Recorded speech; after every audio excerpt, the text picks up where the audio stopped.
Good afternoon, ladies and gentlemen, esteemed speakers, participants joining us virtually from across the globe. It is my great pleasure to welcome you all to this session 2, technical session. In this session, we will explore critically on the intersection of education, economic growth, peace building, sustainable development, and resilience. Once again, I would like to welcome Mr. Iñigo Torres, and here we have with us Professor M.S. Benjamin, Dean Faculty of Law, Chairman, Department of Studies in Law, University of Mysore. I am honored to invite Mr. Iñigo Torres to share his prospects on the vocational training, economic growth, peace building, and interlinkage for recovery. Before we proceed with sir, may I request Ms. Sarah Benjamin to introduce her to the audience, and we shall proceed forward. Ms. Sarah, over to you.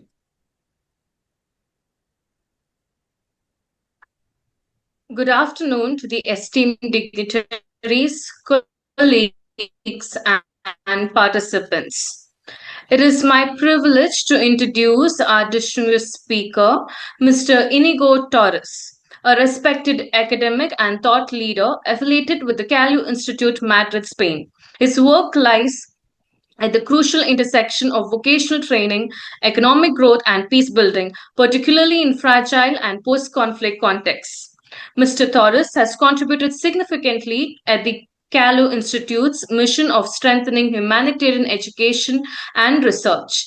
His essay, When Education Leads to Peace, Building the Conditions for Recovery in Conflict and Post-Conflict Societies, explores the deep yet complex relationship between education and sustainable peace. In it, he highlights a powerful insight: while education is essential for social progress and justice, it must be embedded within larger frameworks of reform, political will, and social commitment to become a genuine foundation for peace. Drawing from global challenges and his own experience in academic and humanitarian governance, Mr. Torres urges us to reimagine education not merely as the transfer of knowledge, but as the transformative process that shapes inclusive institutions, fosters equity, and contributes to the long term recovery in fragile societies. His scholarship bridges human development, justice, and peacemaking, his perspective invaluable to the global discourse on humanitarian learning. Today, we are honored to welcome a voice that critically examines the linkages between education, social justice, and peace building, and inspires us to rethink how knowledge can serve as a catalyst for recovery and stability. Please join me in extending a warm welcome to Mr. Iñigo Torres. Thank you. Sir, over to you, the floor. Thank you. Thank you very much. I guess you can hear me well. Thank you so much for having me. It's an honor to share the panel with all of you colleagues, a great group of speakers, organizers, and also meeting virtually with students all around the world, teachers, professionals, all of you interested in the topics discussed on the role of education, of institutions as a catalyst addressing poverty, mitigating conflict in fragile state. I had the opportunity to briefly explore the impressive work being undertaken by the Mount Kenya University and also at the University of Nairobi, and also explore the University of Mysore in India. And I'm truly impressed, and I say that very sincerely, by the breadth and quality of initiatives you are providing for students. Today, my speech will focus on the interconnections between education and peace, and in conflict settings, which has been my experience in countries where I've worked across Africa, Latin America, Asia, and including Europe, recently in Ukraine. We are actually living in an age of profound transformation, an age that perhaps for the first time in human history, touches the entire world simultaneously. In the past, the crises were often regional, sometimes very local. Most of the time, they were disconnected one from the other in Europe or in Africa or in Asia or in the Americas. Today, however, our challenges are undeniably universal. Every continent is confronted with the same pressing issues.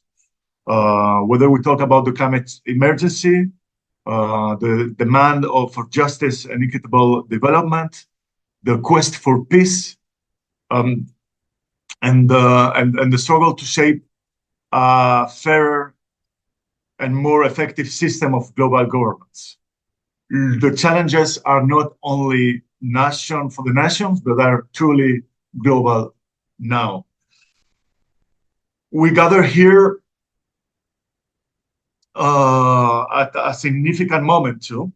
The United Nations just marks its 80th anniversary. These milestones invite us to look both backward and forward to reflect on the visions of those who believed in collective security and peace through cooperation, and to ask ourselves what responsibility fall upon us today. For those who dedicate our lives to education, especially to forming the leaders of the future, these responsibilities both urgent and profound. We are not only transmitters of knowledge, we are custodians of values, of critical thinking. History has long affirmed the close bond between education and progress. This is a given. This is something that we all might agree upon. Universal access to learning has been seen as a cornerstone of development, as the foundation for justice, as the great equalizer of opportunity. Remember great humanists in Asia, in other spaces, in Europe, and I'm very close to France. I think about Victor Hugo, who believed, as a very romantic person indeed, that education extended to all will eradicate social injustice and will ensure peace. That was the romantic view in the 19th century. And indeed, investment in knowledge and in human capacities has always gone hand in hand with innovation, growth, and hope. But yet, dear colleagues, we must pause to recognize that a paradox of our own time. By most measure, we are the most highly educated generation the world has ever known. Across the globe, millions of young people enter universities, professional schools, and training programs every year. And yet, despite this expansion of learning, the world remains scared by violent conflicts, persistent misery, and chronic hunger. Education has multiplied, but peace has not followed automatically. So this paradox forces us to confront an uncomfortable truth. The relation between education and peace is not automatic. If we wish to reaffirm the importance of education, especially higher education and professional education, the importance of education in building peace, we must begin by acknowledging this education alone is not enough. From my own experience, and I'm sure you will join me on that, I've seen how in both academic institutions and the arenas of politics and humanitarian governments, we always assume that building capacities is transformative by itself. Training, for example, training programs will bring about change. Projects where I've worked are designed around the number of trainings delivered, as is the sheer quantity of participants were sufficient, evidence of transformation. But education is not magic. Training a certain percentage of people, for example, on gender issues, do not in itself create a more equitable society. Just as training people in water and sanitation does not by itself improve the quality of the water. Education is a necessary condition, but it's never a sufficient one. Knowledge must be embedded within a broader framework of action, a structural reform of political will and of social commitment. And my claim here is that we lead as from the academia, from the practitioners, we lead this framework.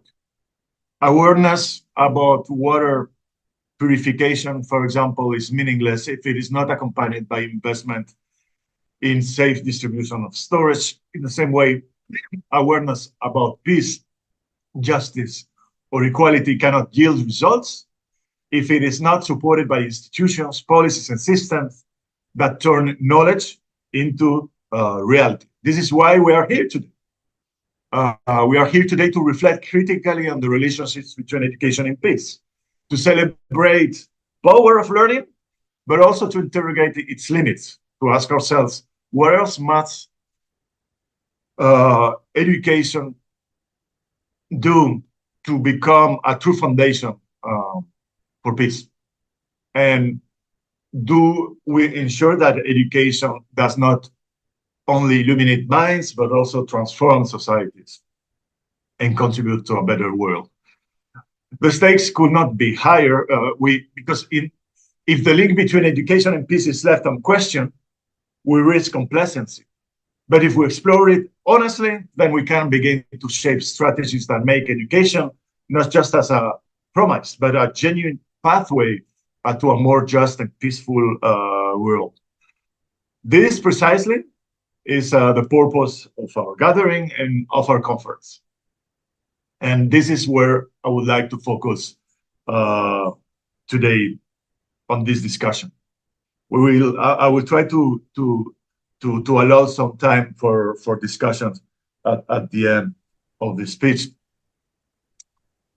Of course, none of this is entirely new. All of us here have long been engaged in the effort to make our teaching more meaningful, to bridge our curricula with what students truly need in order not only to succeed academically, but to transform, to grow into individuals who use knowledge responsibly and positively in the service of humanity.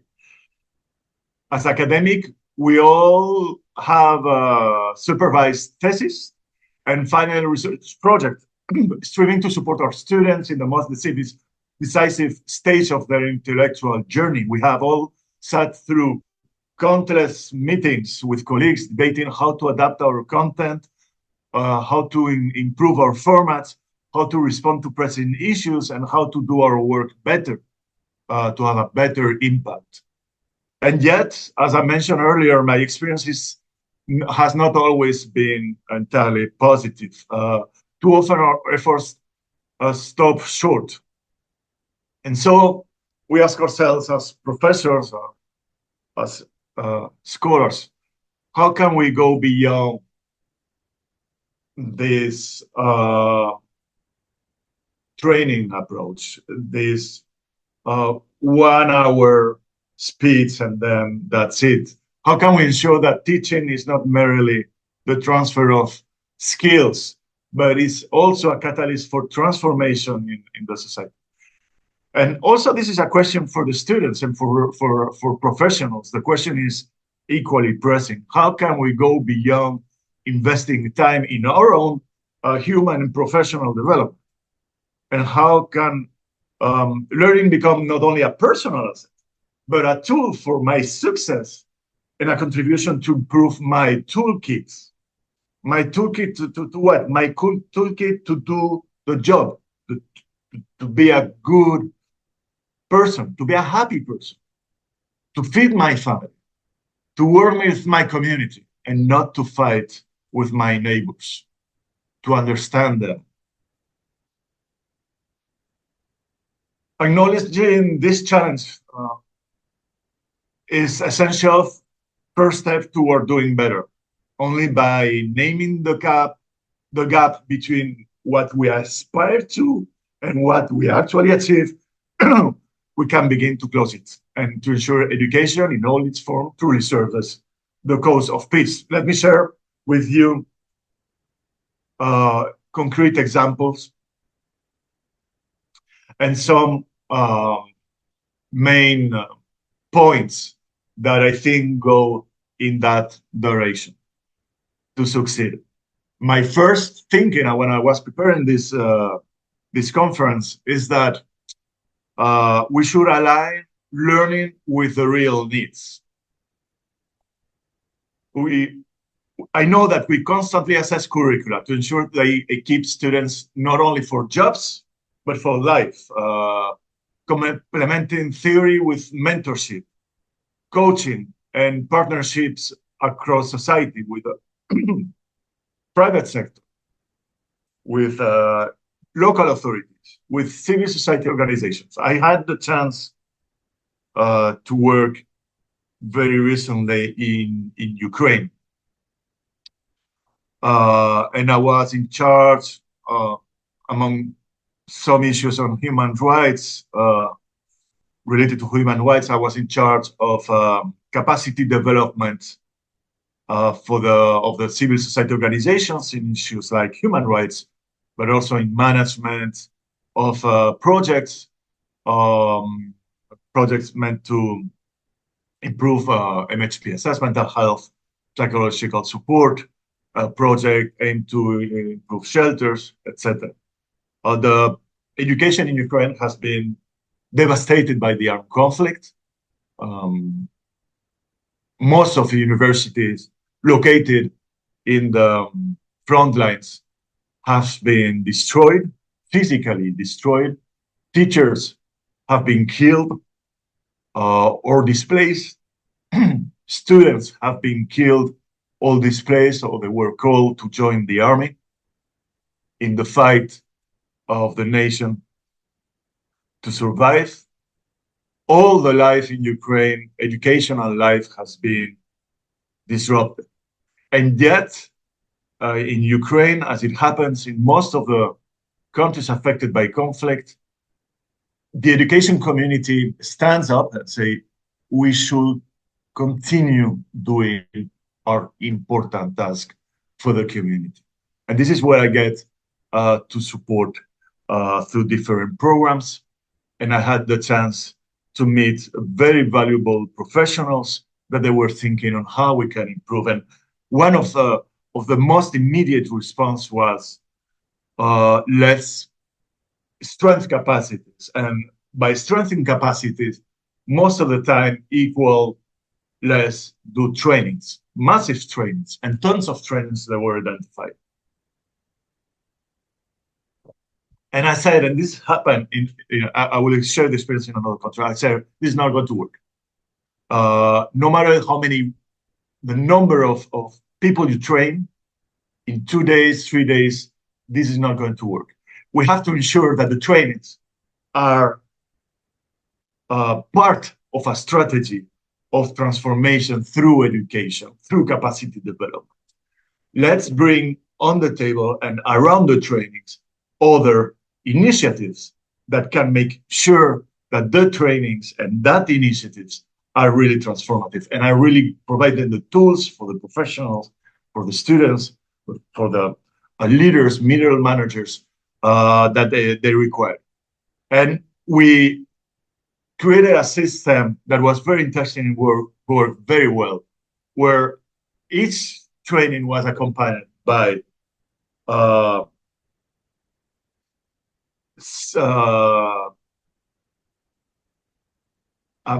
investment of time in coaching services for each one of the participants or the organizations, mentoring for the participants, coaching, work with the transformation of the organization that has provided work in the training, and an amount of assets that were related to the training they have engaged with. And of course, a practical part that was associated with the private sector, where the students could directly put into practice everything they have learned in the training.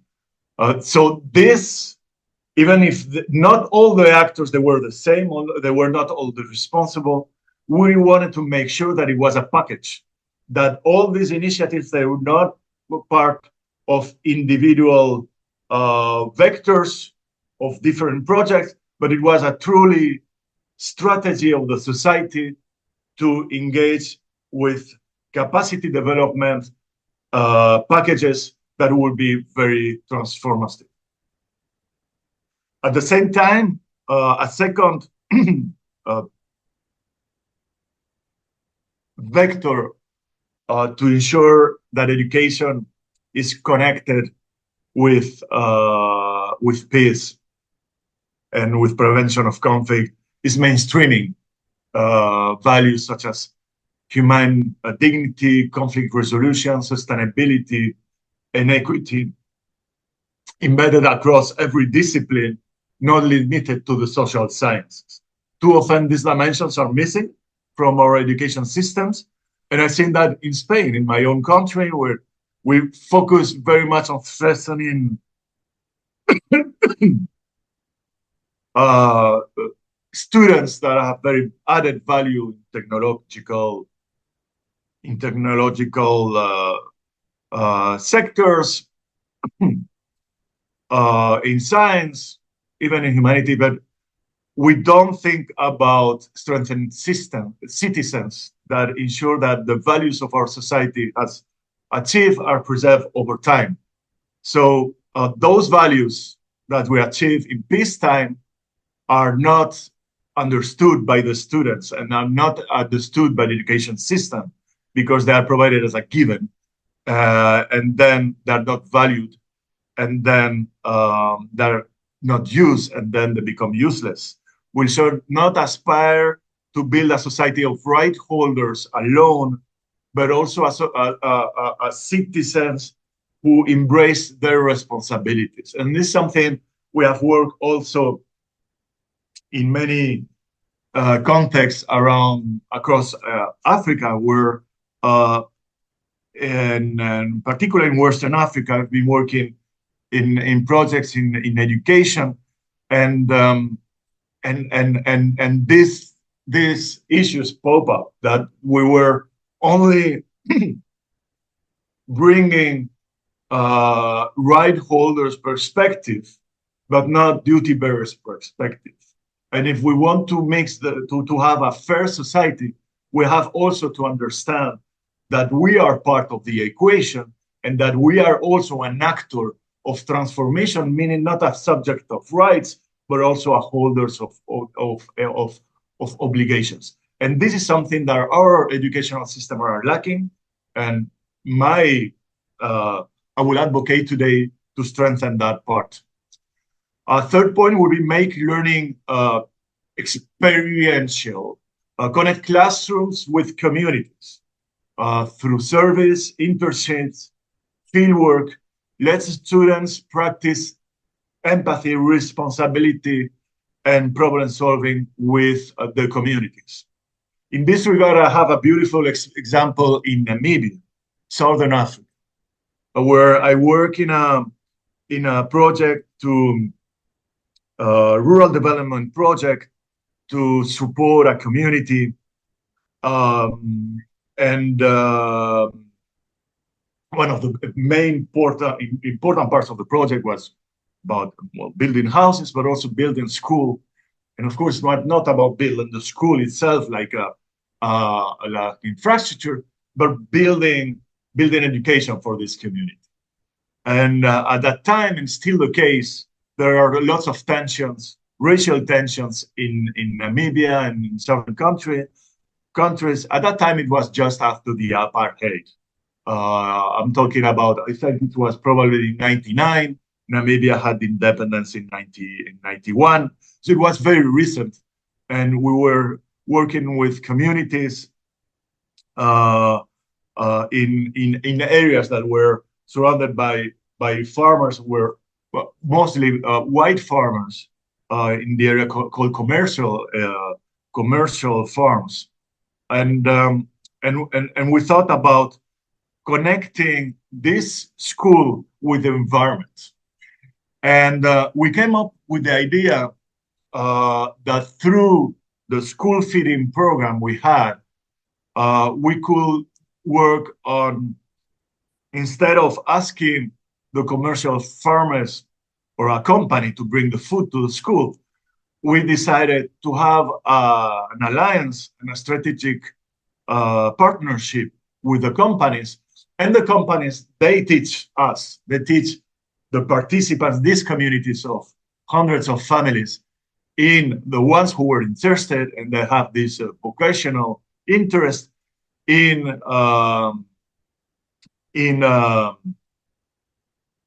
food security issues, in gardening, and they participated in the green gardens that ultimately were feeding the school, and actually were providing vegetables to this company that was distributing these vegetables to the schools. And through connecting white educators, owners of companies, owners of farms, with the communities, with increasing the capacities of these communities, we really achieved a great example that was actually a pilot for other projects of integration of the educational system into the whole community. I will talk about a similar example in Colombia, in areas affected by armed conflict, in areas controlled by illegal armed groups. We had the same experience, but here I will strengthen a fourth point. It's about empower educators and the school and universities. If we achieve the objective not to let educators to work on their own and to not to work in isolation from the academia, we can regain the respect that we should have in the society from all the sectors, the private sectors, the government, and the communities. And we work on that in Colombia, I remember. We keep the professors to be strengthened with projects that were aimed at supporting them and their safety, their security, their conditions, the working conditions, but the school conditions, and equip them with tools to be facilitators of dialogue, on role models of integrity, not just transmitters of information. A project that we call Schools for Peace. And through that project that connected the school and the professors to the communities, we achieved something that was very unique, is that we achieved the school becoming a safe place of protection for the areas where this was happening.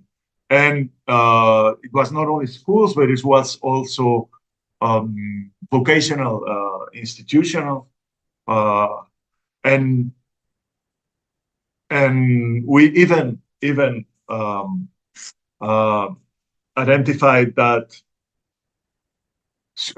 teachers that were very often targeted and killed, they were gaining respect from the community, and the community was protecting them, and by protecting them, the armed groups, they respected them more. So that was interesting also example that I've seen in Colombia. Another point would be cultivate global citizenship. This is something that I've seen that your universities are doing, promoting exchanges, physically and virtual. We are now talking with dozens of students, professionals around the globe. Those initiatives expose the students to diverse cultures, to diverse worldviews, and allow us to understand the other.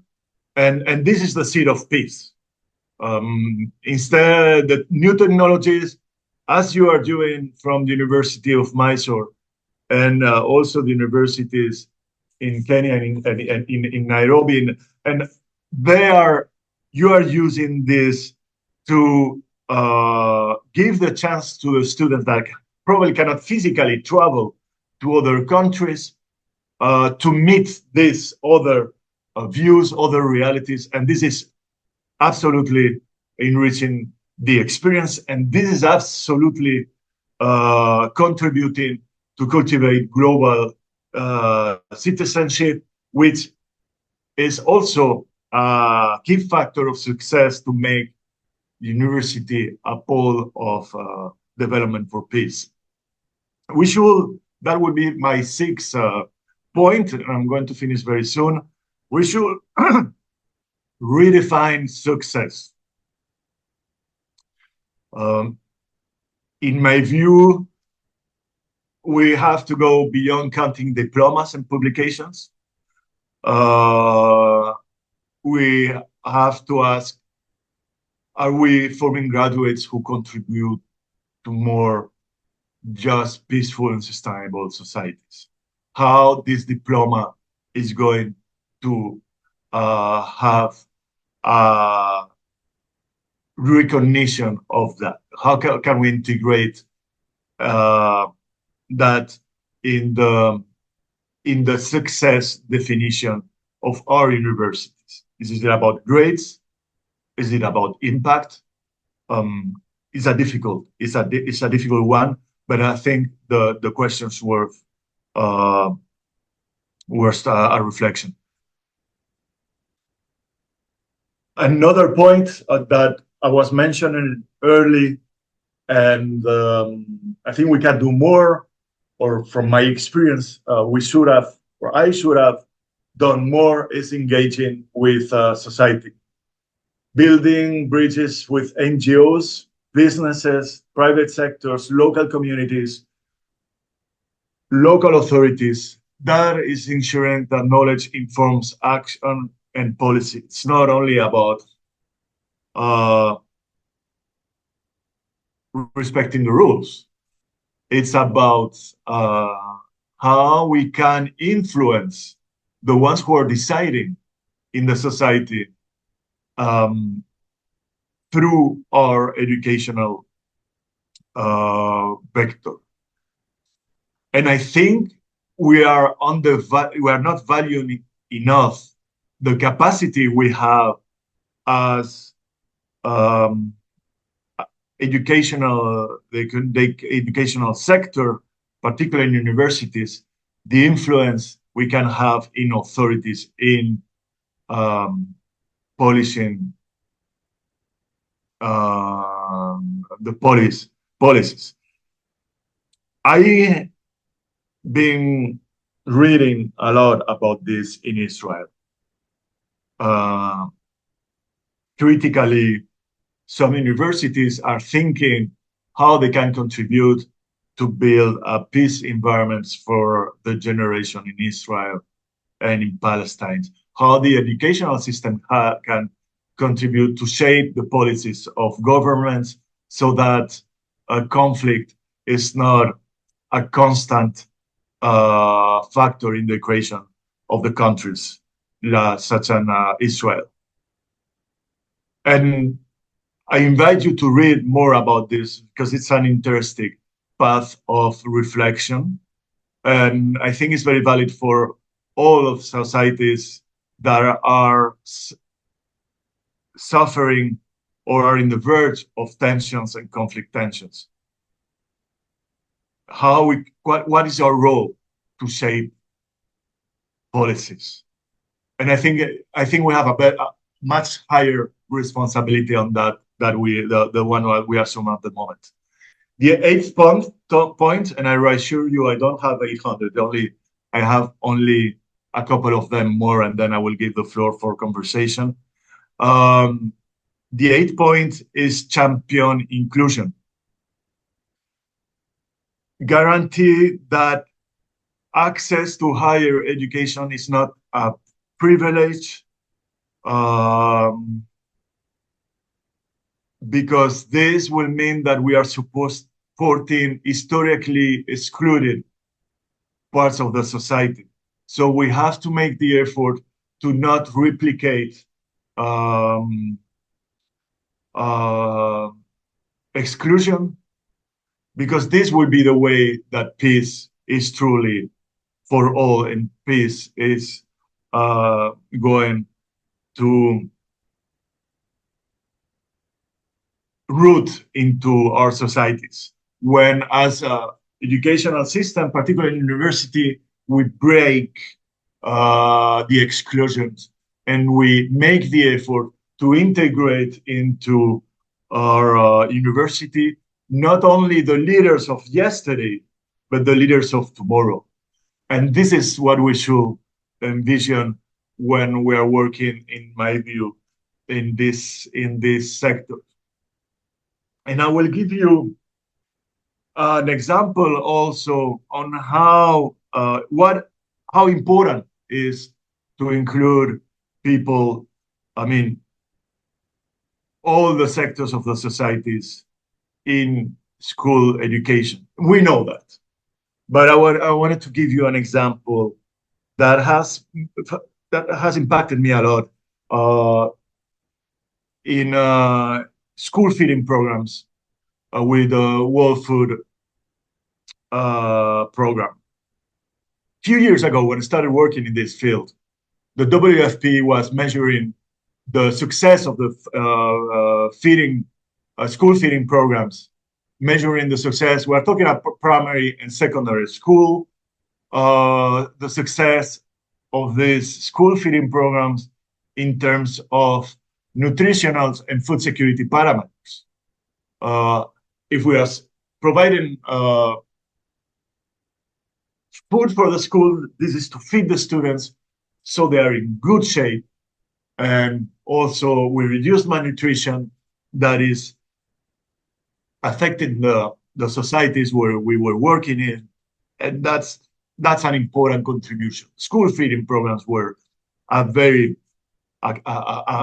key stone in the World Food Program strategies in most of the countries where they had malnourishment.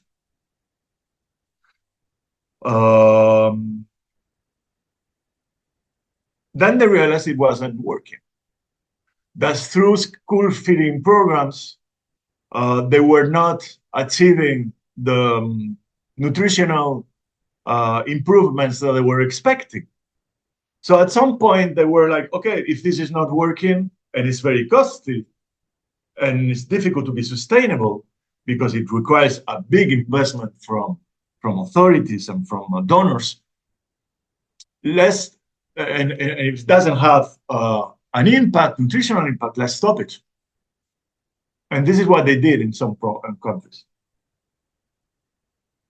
But then they realized, this is the important part, that the school feeding program had nothing to do, the important impacts, they were nothing to do with the nutrition of the students. It was more about the providing importance of the schools for the communities. It was about attracting the school students to the school. And by attracting the students to the school, we were dramatically reducing the numbers of unassistants of the pupils in schools. And it was interesting because by doing this, it means that girls and boys were going to school. They were going because their parents, they were saying you have to go because they are going to feed you. So that was good. They were not improving their nutritional status, but they were going to school. And by going to school, the girls were not, they were being educated, and they were not doing other negative coping activities that are outside of school, like working in the fields, or even more harming strategies or activities that minors can do at all age, youth and early age of girls. The same goes with boys. Boys were going to school, and by going to school, they were not only having food, but they having education, but also they were not doing what they were doing out of the school, which means they were not joining on groups. They were not joining illegal gangs, doing negative coping mechanisms. They were not emigrating. They were having a normal sense of their lives in the schools, and preparing them to be a better adult, and having a normal childhood. So the school is a space of inclusions in many ways.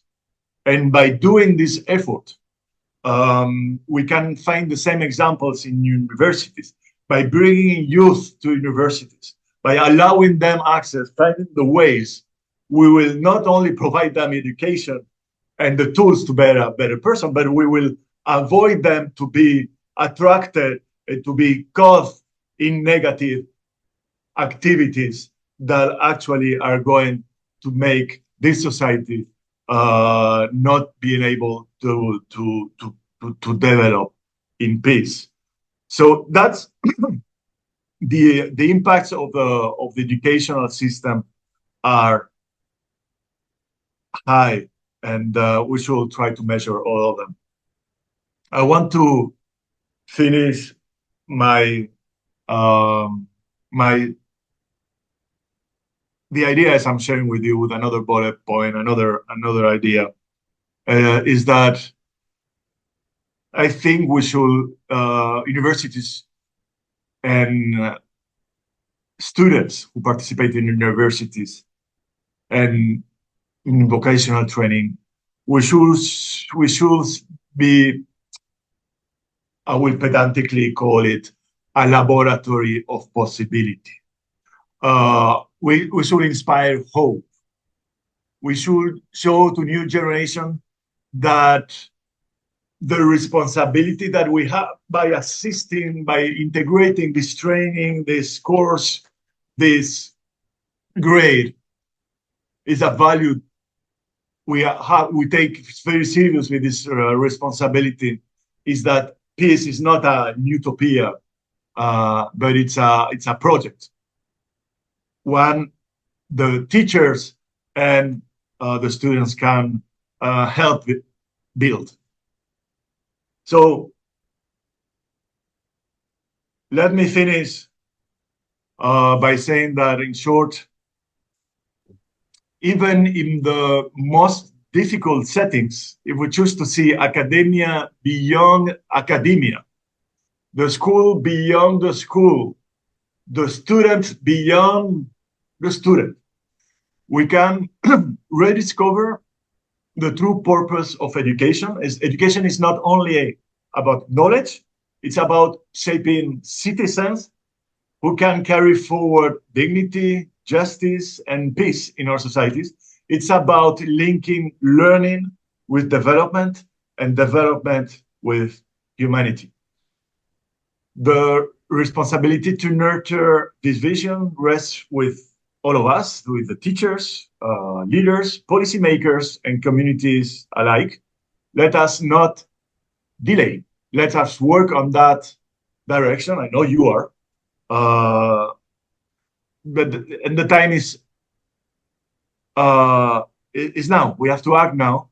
so that education may become the bridge between what the world is today and what it has the potential to be tomorrow. And I see that potential is very positive, but we have to see the sign of the warning lights, and we have to work on the direction to make education important again for our society and to be a transformative, to achieve a transformative role. Thank you very much. I will stop here my speech and sharing these thoughts. I hope have been interesting, and I don't know if there is any comment, any other intervention. I would be happy to hear you if there is any question as well. I can answer any question if there is on the floor. Over to you. Thank you, sir. Thank you so much for your wonderful speech. I'm looking some questions from audience. If there is any question addressed to Mr. Torres. It is to the participants. Do you have any questions? If you don't have, we shall move forward. Right. Seeing none, we shall proceed. Next, I would like to call upon Ms. Anna Urgoiti to speak on the knowledge in action and developing frontline workers' capacity where it may matters most. So before we proceed with ma'am, I would like to request Ms. Sarah Benjamin to introduce ma'am to the audience, then we shall proceed further. Ms. Sarah, over to you. It is my honor to introduce our distinguished speaker, Ms. Anna Urgoiti, an accomplished humanitarian professional associated with the Calu Institute, Madrid, Spain. With extensive global experience, she has been at the forefront of developing frontline workers' capacity in fragile and crisis-affected contexts. Her work emphasizes the principle of knowledge in action, ensuring that education and training are not abstract but practical, context driven, and directly linked to the needs of humanitarian operations. Through her leadership, training initiatives have empowered thousands of frontline workers across Africa, Latin America, and Asia with the skills of confidence and ethical grounding needed to act effectively in high-stakes environment. Ms. Urgoiti's approach is built on three vital pillars: professional education as a driver of recovery and social cohesion, knowledge sharing as a tool for empowerment, and integrated service management to improve response quality and prevent new crises. Her efforts show us that when frontline workers are well trained, communities recover faster, services are more effective, and humanitarian values are preserved. She has also led initiatives linking vocational training with green entrepreneurship, advancing both economic recovery and environmental sustainability in regions like Honduras and Ecuador. By integrating renewable energy, sustainable agriculture, and circular economy practices, these programs illustrate how training can build not only resilience but also long term prosperity. Today, we are privileged to welcome a humanitarian leader whose work exemplifies the transformative power of education in times of crisis. Please join me in extending a very warm welcome to Ms. Anna Urgoiti. Thank you. Ma'am, over to you.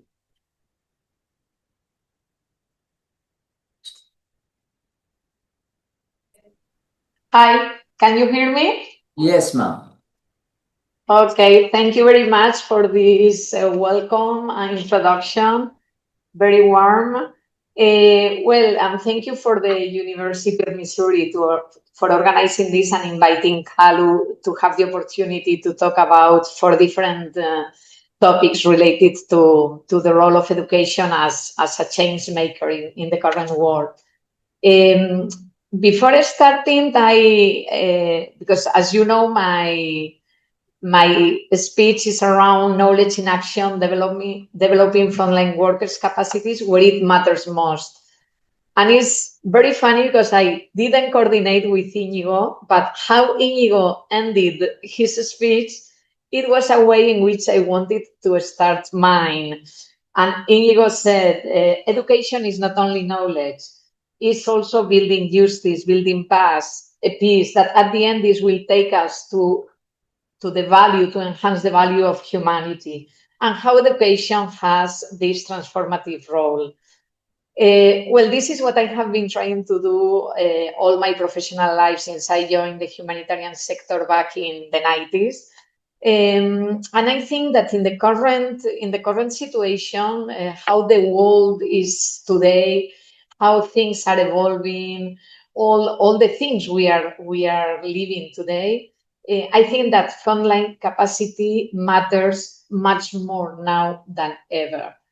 At the same time, it's a bit contradictory, no? That we white people from the north are the ones talking about this, no? Because as you are going to see, my presentation is going to try to put in value the empowerment of the local community, the local people, the frontline workers, the first responders, which are most of the time the communities themselves before the humanitarians arrive, no? So, I mean, let's live together, let's embrace together these kind of contradictions, and let's go for it. So, for me, there are today, it's something we cannot deny, all the stakes we have, no? How marginalization is increasing in many countries, poverty, famine, even man-made, human-made famine, all the conflicts, the forgotten ones and the broadcasted ones, and how training, for me, is still, and I want to believe this, that training, developing capacities is a key factor in reducing risks and mitigating the impact of disasters, both when we are talking about man-made disasters or disasters that we can maybe not avoid, but we can reduce the risk and mitigate the impact. In humanitarian settings, it's true that the margin for error is very small. I mean, how well the people responding to the emergencies, conflict or disaster are, how these people is prepared is going to be a key factor on the future life of the people affected by those crises. This can be the difference between surviving or not. So I think that with this presentation, I will try to explore how professional education and contextualized training, grounded in real field experience, can transform humanitarian response and recovery efforts. And I would like to start with one of my preferred quotes around education. This is a sentence that is, well, my kids are already adult people, but when they were kids in the school in which they attended, it was a public school in a village outside Madrid in Spain.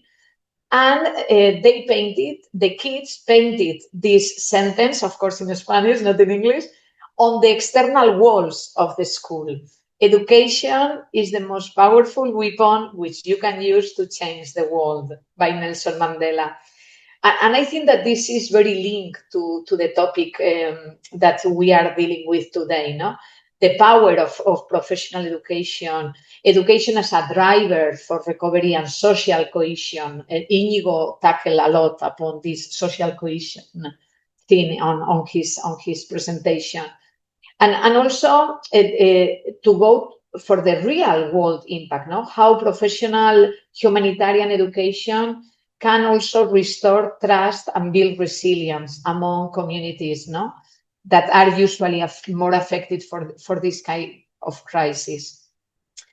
At the heart of this approach, in which I really believe, are the humanitarian principles, the rights-based humanitarian approach. I really think that training programs should be designed not only to build technical competencies, building on this sentence of Iñigo that education is not only knowledge. I will add, education is not only knowledge and skills. It's also reinforcing the principles of dignity, accountability, equity. And I really believe that if we integrate those values into everyday practice, frontline workers will become agents of change, agents of protection and empowerment. And they will be capable of navigating the challenges they will face in those fragile contexts in which they are working with enhanced professionalism and compassion. I think this is something we should never forget, the compassion, which is not easy to translate in my language, Spanish, but I think in English, compassion encompasses many, many rights and humanitarian principles. So this will also be at the heart of all I promote as humanitarian trainer, as humanitarian professional. Let's talk a little bit about the CALU Institute training philosophy, because it's very well grounded in humanitarian principles and values. It's very well grounded on human rights approach. And also, we do something that we consider is of high value, which is collaborate with many different actors, humanitarian actors, but also the academia, also donors, because this collaboration can also exemplify how capacity development can be strategically aligned with field realities. We try to emphasize a practical, contextual, professional learning tailored to the operational needs of different organizations working in crisis setting, disaster-prone areas, conflict zones. And the idea is to put at the center of all our collaborations the communities facing disaster, facing crisis, facing chronic poverty. Our programs in CALU are not only theoretical exercises. Our programs are designed by humanitarian workers, frontline workers. All of us, we have been in the field. Now maybe I am a little bit old to be in the field, but I have been most of my life in the field. And when we conceive new programs, we always try to link to the field work of humanitarian organizations, offering real-time support, practical solutions, very well tailored solutions that will enhance the service delivery and the community resilience of the people that attend our training programs. There are three pillars that underpin this approach. And it's not only a CALU philosophy. I think that most of the humanitarian training institutes, they have those three pillars as a key foundation of effective humanitarian capacity building, which are professionalism, professional education. We are not beginners. We are not people who do this as a hobby. We are professionals. We also enhance and use knowledge sharing as one of the key fundamentals. And also we offer an integrated service management. And I am going to stop a little bit on each of these pillars, okay? The first one is professional education. Again, Iñigo said education is not only knowledge. I would add education is not only a tool. Education is much more than a tool. Education is a lifeline. Professional capacity development for humanitarian workers contributes to recovery by strengthening local capacities, restoring trust, and fostering inclusive service provision. By investing in the education, in the capacity development of those who serve on the front line, we lay the groundwork for long-term social cohesion and long-term stability. And I can share with you one example that you can look for it later on internet, which was the aim was to create social cohesion in post-conflict settings. maybe you have heard about this. Everything started with the Don't No Harm book by Mary B. Anderson. In this book, Mary B. Anderson was analyzing the Don't No Harm principle, how what we do as humanitarian workers can reduce the conflict tensions or can enhance the conflict tensions. And the International Federation of the Red Cross, using this Don't No Harm principle, developed the Better Programming Initiative. If you Google BPI, International Federation of the Red Cross, you will get access even to the training materials. This is a conflict-sensitive approach to humanitarian and development work that using this Don't No Harm principle into programming will help us to prevent aid from unintentionally worsening a conflict and to promote peace. And all the capacity development around this Better Programming Initiative was huge. And it contributed not only to give humanitarian workers with tools and guidance for analyzing local context, but also to understand how aid activities, humanitarian efforts, might impact the social dynamics and engage, and also this was very useful to engage communities to ensure activities will enhance resilience without exacerbating tensions. I like this approach very much because it's very people-centered approach, community-centered, and it helps the external humanitarian workers to understand very well the perspectives and needs of the affected population and to ensure their participation since the beginning of whatever is going to be done in their communities. Because they were the ones, the community were the ones analyzing those connectors and dividers and help the organizations, the humanitarian workers, to design something that was going to be a driver of recovery, create social cohesion, and promote long-term stability. Look for this, it is very interesting. The second pillar is knowledge sharing. And here we can talk about peer exchange, coaching, mentoring, community ownership. And this is very linked to the localization agenda that I'm sure you have heard about it.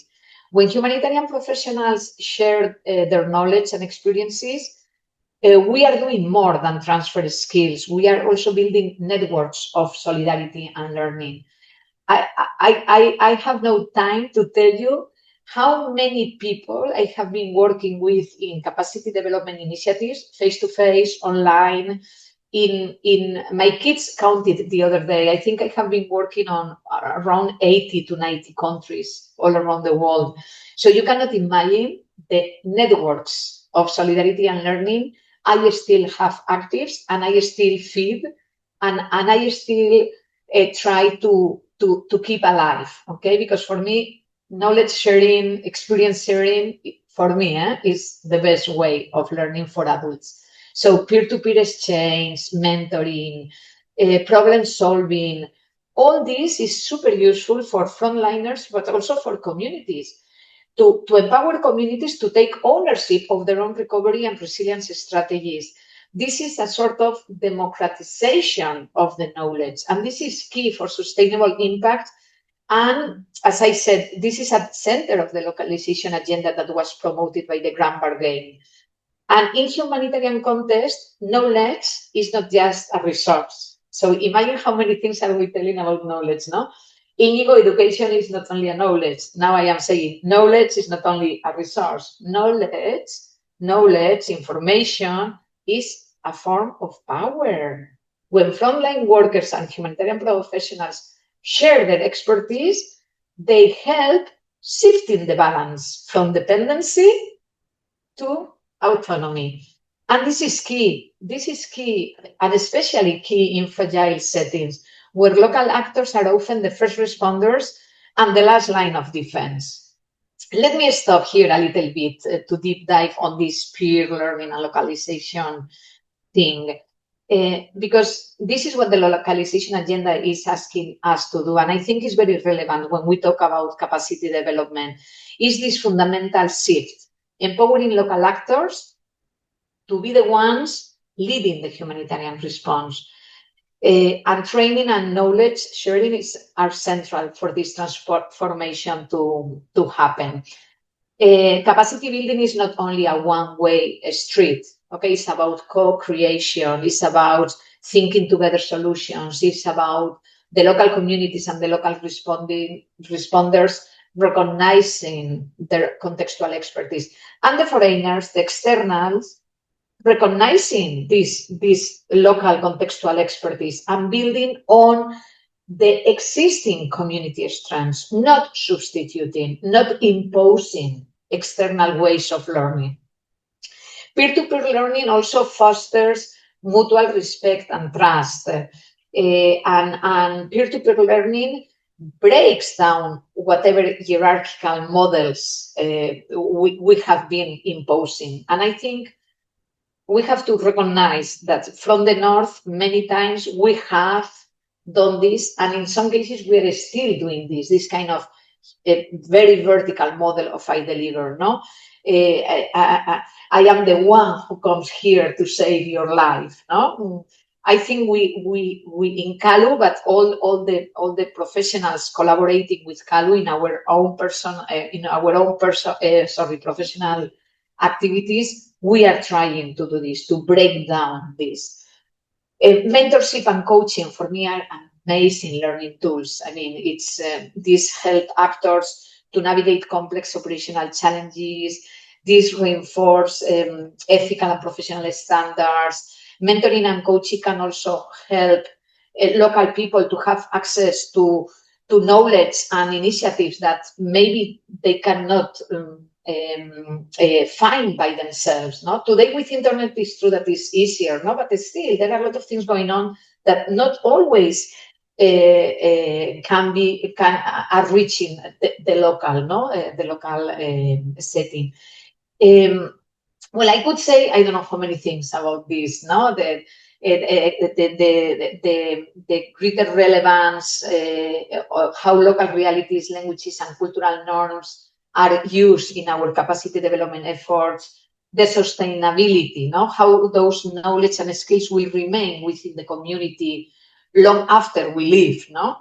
And also the resilience, because the community will be better equipped to respond to future crises independently. Okay, so for me this is the way, and this is, I mean, the localization agenda is something that we started to talk about quite recently, but since I joined the humanitarian sector back in the 90s, this was my approach. I started with the Red Cross, and I can tell you that in the 90s, we were already using this approach. Maybe we were not using those fancy English terminology, but we were doing this. And I want to share you a personal experience. I was part of a capacity development program led by Oxfam, UK, with 2 or 3 different humanitarian training institutes. Bioforce, I see in the participant list that there are many people from Africa, and I am sure our African colleagues, they know or they have heard about Bioforce. It's a French institute. And REDAR, which is a British-based, an English-based institute.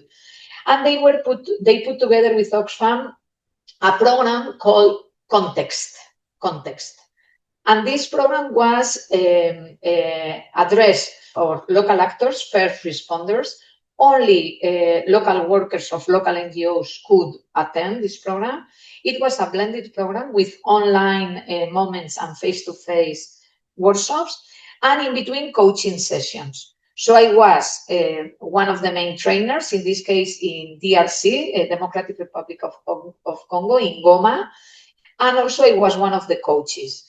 And it was amazing. I don't know if we have, maybe among the participants, we have people who took part in this Context program.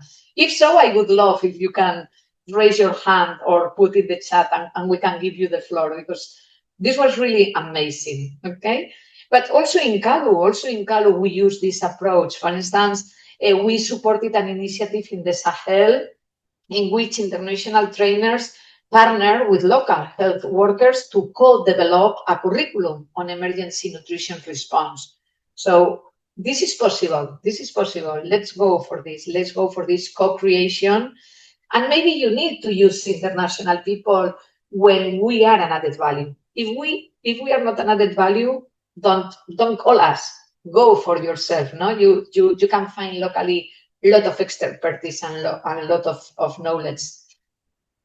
So this is for the second pillar, and this is something I have already mentioned. No, that and it's linked to what I said at the end. It's true at local level you find a lot of expertise, but I think that if you are able to partner with and to draw on the expertise of professionals from different organizations, donors, NGOs, Red Cross, UN, I think you can get access to more knowledge and to more initiative. But make sure that you ask these people to be grounded on your own reality, not to impose you externalities that are not going to be useful, okay? But at the same time, I would ask you to be open-minded and try new things, okay? Because there are a lot of things that we do in Latin America that with a little bit of fine-tuning, you can use in Asia, okay? So be confident, and go for this kind of external experiences too. But as I said, always grounded in your own reality. And the third pillar is about coordination and holistic response in training, okay? Training capacity development, I think, should promote this integrated service management approach, no? Because this will equip frontline workers with what they need to coordinate across sectors, anticipate risk, and respond holistically. This approach will not only improve the quality of the humanitarian response, but will also help to prevent the escalation of future crises. I think this kind of integrated approach, this mentality, fosters a culture of preparedness, adaptability, and continuous improvement. And I think that training capacity development can enable this cross-sector collaboration. For instance, when you organize capacity development activities for different actors together, bring people together, this will create a network already. So if then later on this UN participant with this local NGO participant with this international whoever, they go together and they find each other in the front line responding to the same crisis, they already have a network. They already know each other. They have been trained in the same mentality with the same approach. So coordination will happen probably naturally, okay?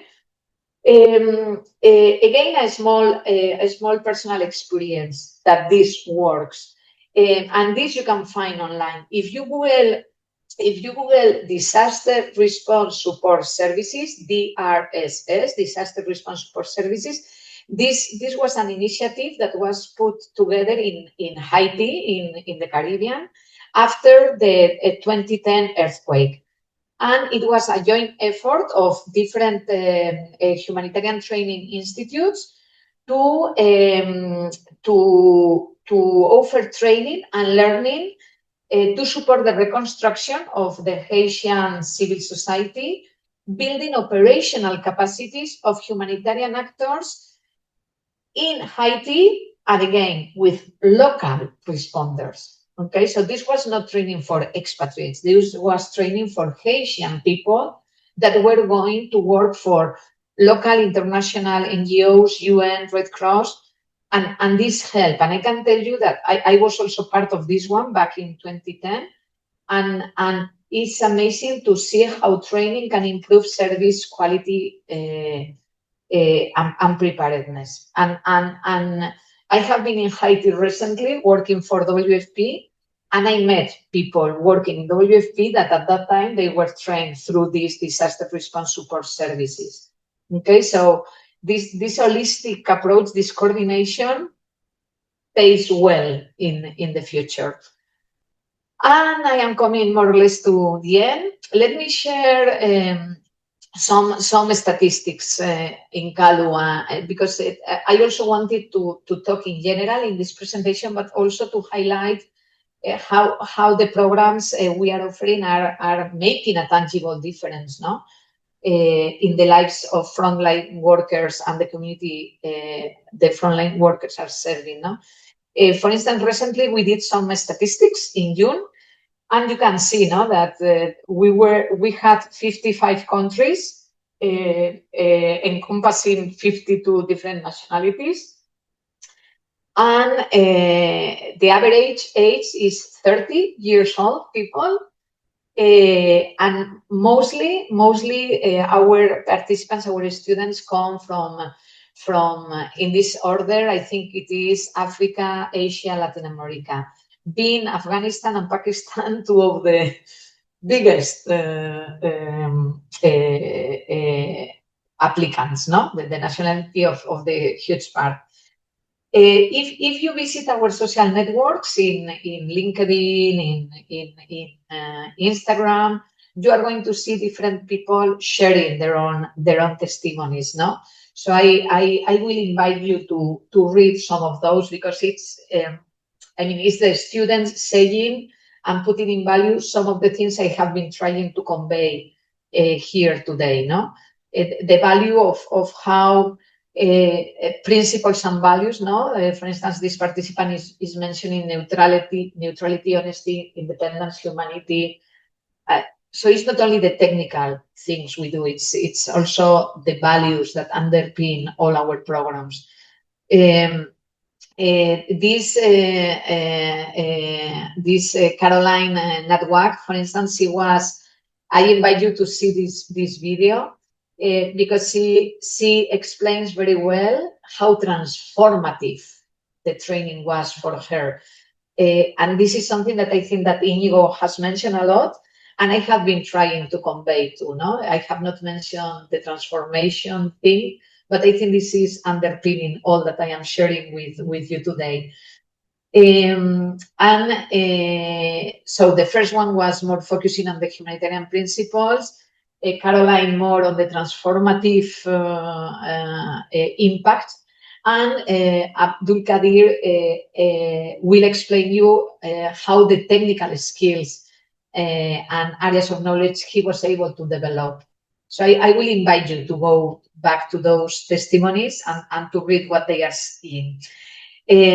Because I think that sharing testimonials is not to sell, okay? This is not like a publicity moment for CALU, because I don't work for CALU, for you to know. I collaborate with CALU, but I work in FAO. So, but I really believe in this approach because it is very much more online to what I have been trying to promote, no? And I think that this shows how going beyond theory will concretely and directly impact the daily work of the frontliners that goes through very well designed, principle grounded learning programs, whatever they are. If you find a learning program, you have to investigate that they escape from theory, that they are grounded on realities, and that they are underpinned by humanitarian principles and values. And one way to check this is, for instance, using standards. I don't know if you know, but in 2019, humanitarian learning standards were developed and created with the intention of ensuring the provision of quality learning for humanitarian action. So if you look for these humanitarian learning standards on internet, or if you click in the link, I think the organizers will share the presentations with you later on. You will see the different standards, so you can also check if the training programs you are going to subscribe for have been designed and conceived based on principles, but also with a commitment on doing the things well, okay? Through a process that is really putting the people, the learner at the center, and who are really online with what we are trying to promote in the humanitarian sector. And to close my speech and to check if you want to intervene or if you have experiences to share, I would be delighted if you open the microphone and you share. I think this presentation, the intention of this presentation was to call for a renewed commitment to professional humanitarian education capacity development as a cornerstone of humanitarian action. I would like to call for more investments in professional humanitarian education. Please invest in the people who are closest to the crisis.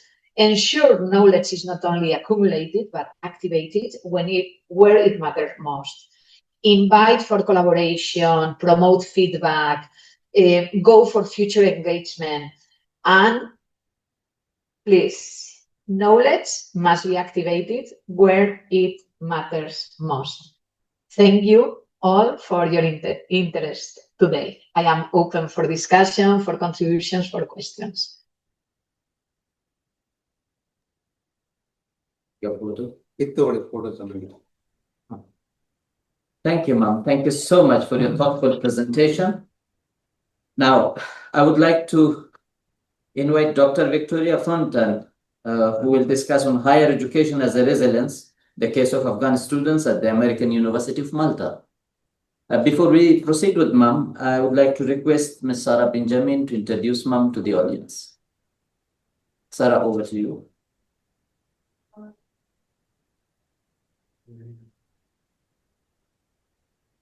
It is my honor to introduce our distinguished speaker, Professor Dr. Victoria Fontan, a leading scholar and practitioner whose work bridges higher education, peace building, and resilience in fragile contexts. Professor Fontan's recent work, Higher Education as Resilience, the Case of Afghan Students at the American University of Malta, highlights the inspiring journey of Afghan students who transitioned from the American University of Afghanistan to continue their studies at the American University of Malta. Her research powerfully reframes these students not merely as refugees in need of assistance, but as active contributors to their host society. She shows how higher education can transform displacement into opportunity, creating a model where vulnerable learners gain dignity and purpose, while host societies benefit from the much needed skills in contexts like Malta, which faces both a negative unemployment rate and a growing demand for qualified professionals. Through this perspective, Professor Fontan challenges us to see education as more than an escape from crisis.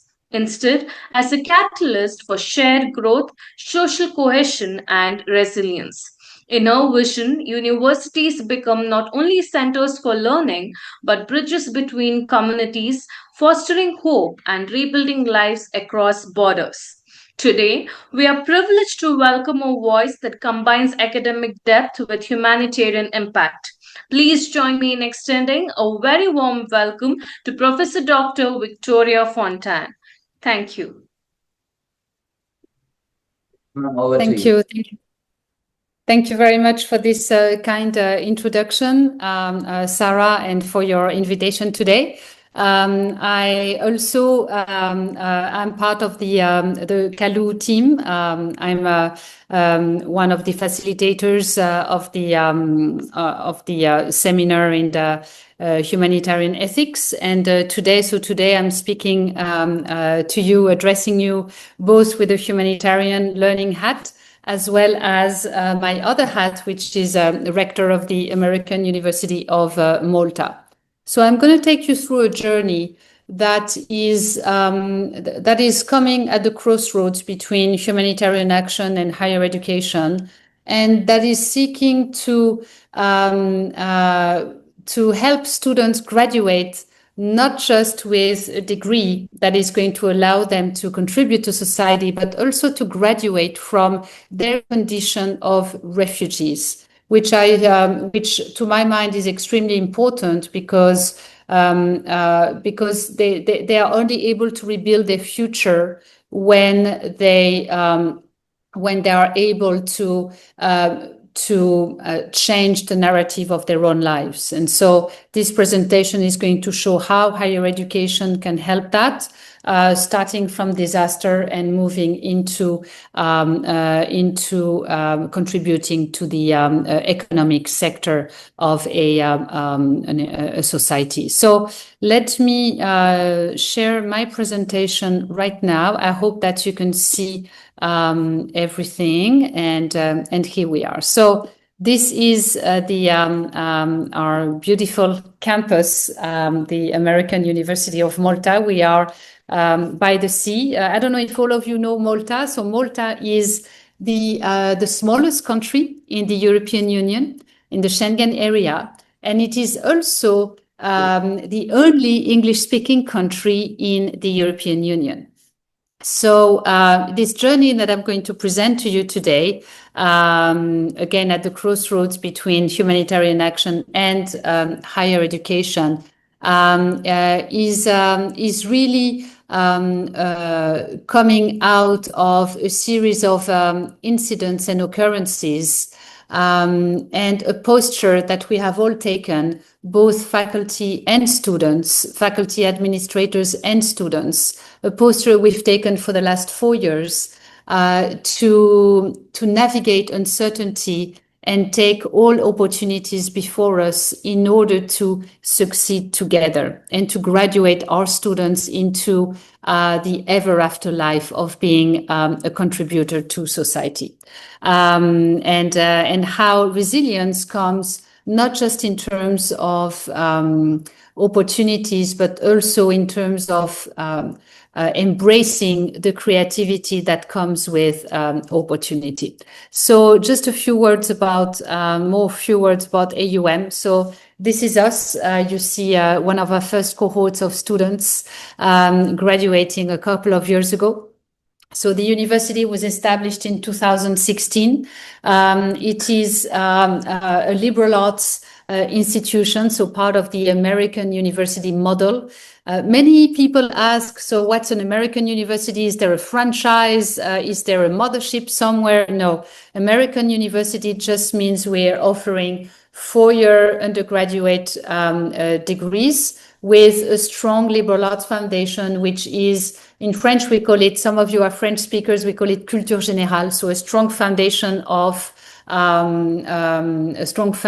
of subjects that allow for our graduates to be functional within societies.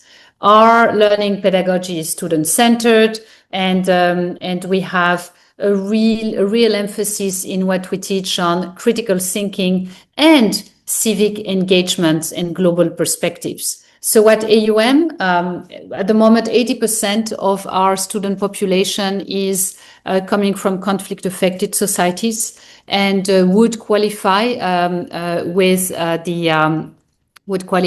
to be refugees and are. But again, we like to see our students as future professionals. In numbers, right now we've got 320 students from different nationalities.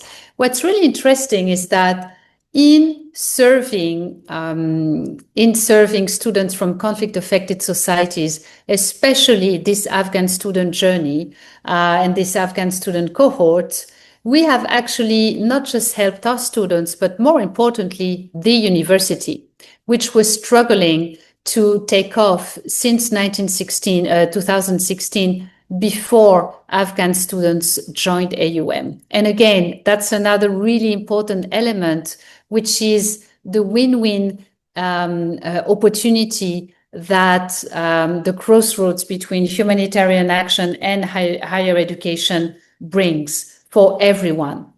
It's not just, and this goes back to the presentation that was given by my predecessor and colleague, Professor Anna. It's not just a one-way street with the savior and the beneficiary, but it's really a horizontal relationship and a two-way street as a win-win. Those are some of the donors that are funding this Afghan student project. Education Above All, Qatar, funded by the Qatar Fund for Development, and also the United States, the U.S. State Department. So these are the programs that we offer. Programs that are important to lay out here because they all contribute to the needs, the economic needs of Maltese society, game development, business administration, IT, cybersecurity, all those areas that are extremely needed within the Maltese workforce. So what I'm going to present today is really education as resilience, and just a case study or how our Afghan students are becoming contributors to the Maltese employment sector, and how this is helping Malta become competitive as well within the European market. So what got me to Malta as rector of this university is really those students.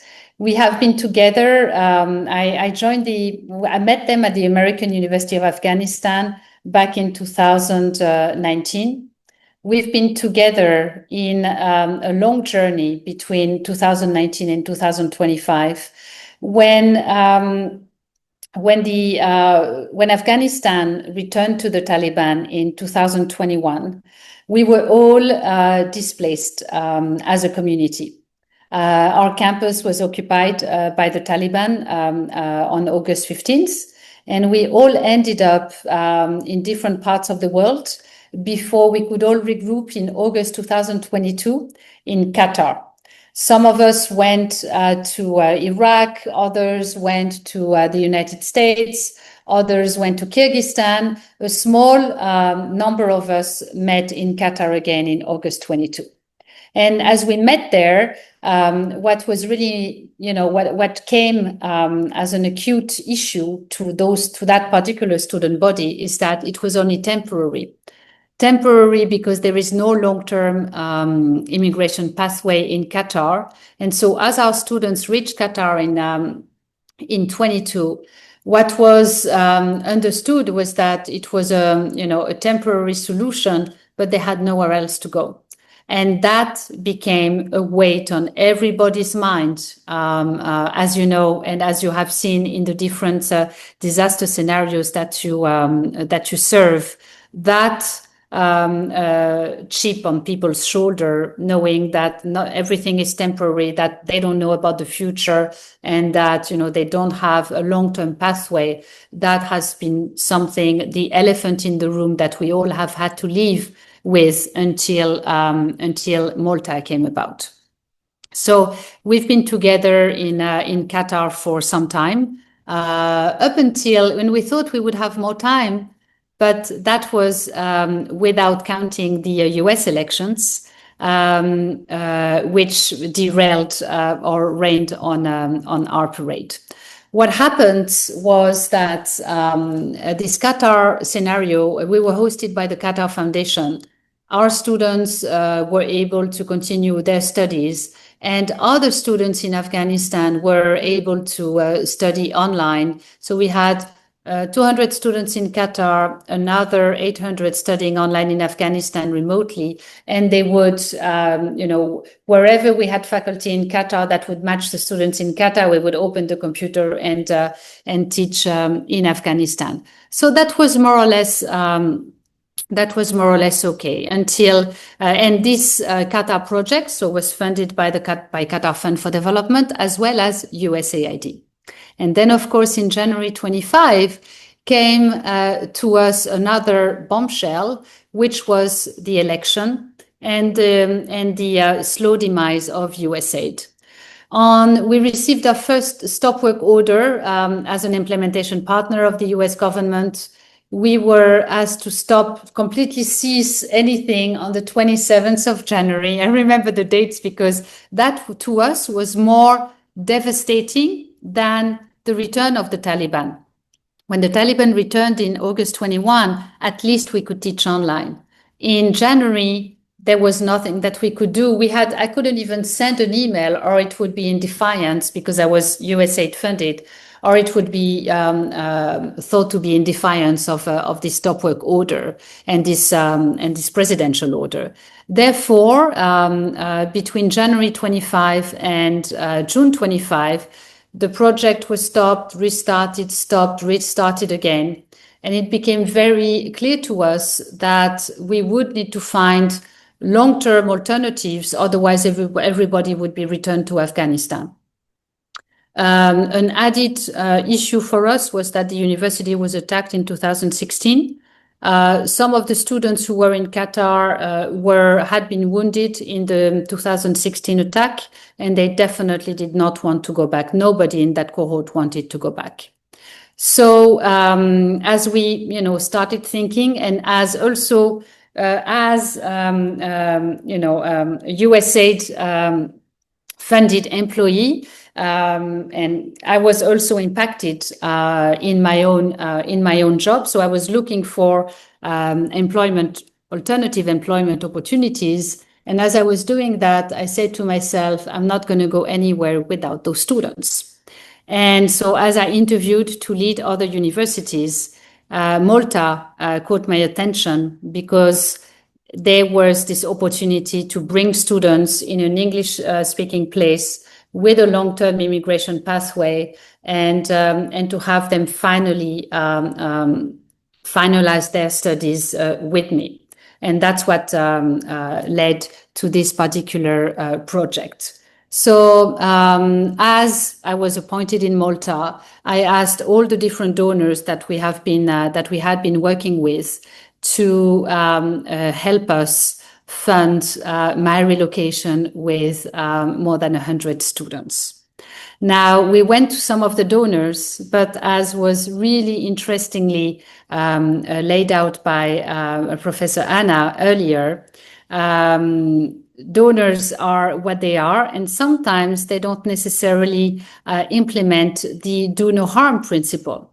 So some of the donors that we went to see had already decided that this particular cohort of students would go to another country, Albania.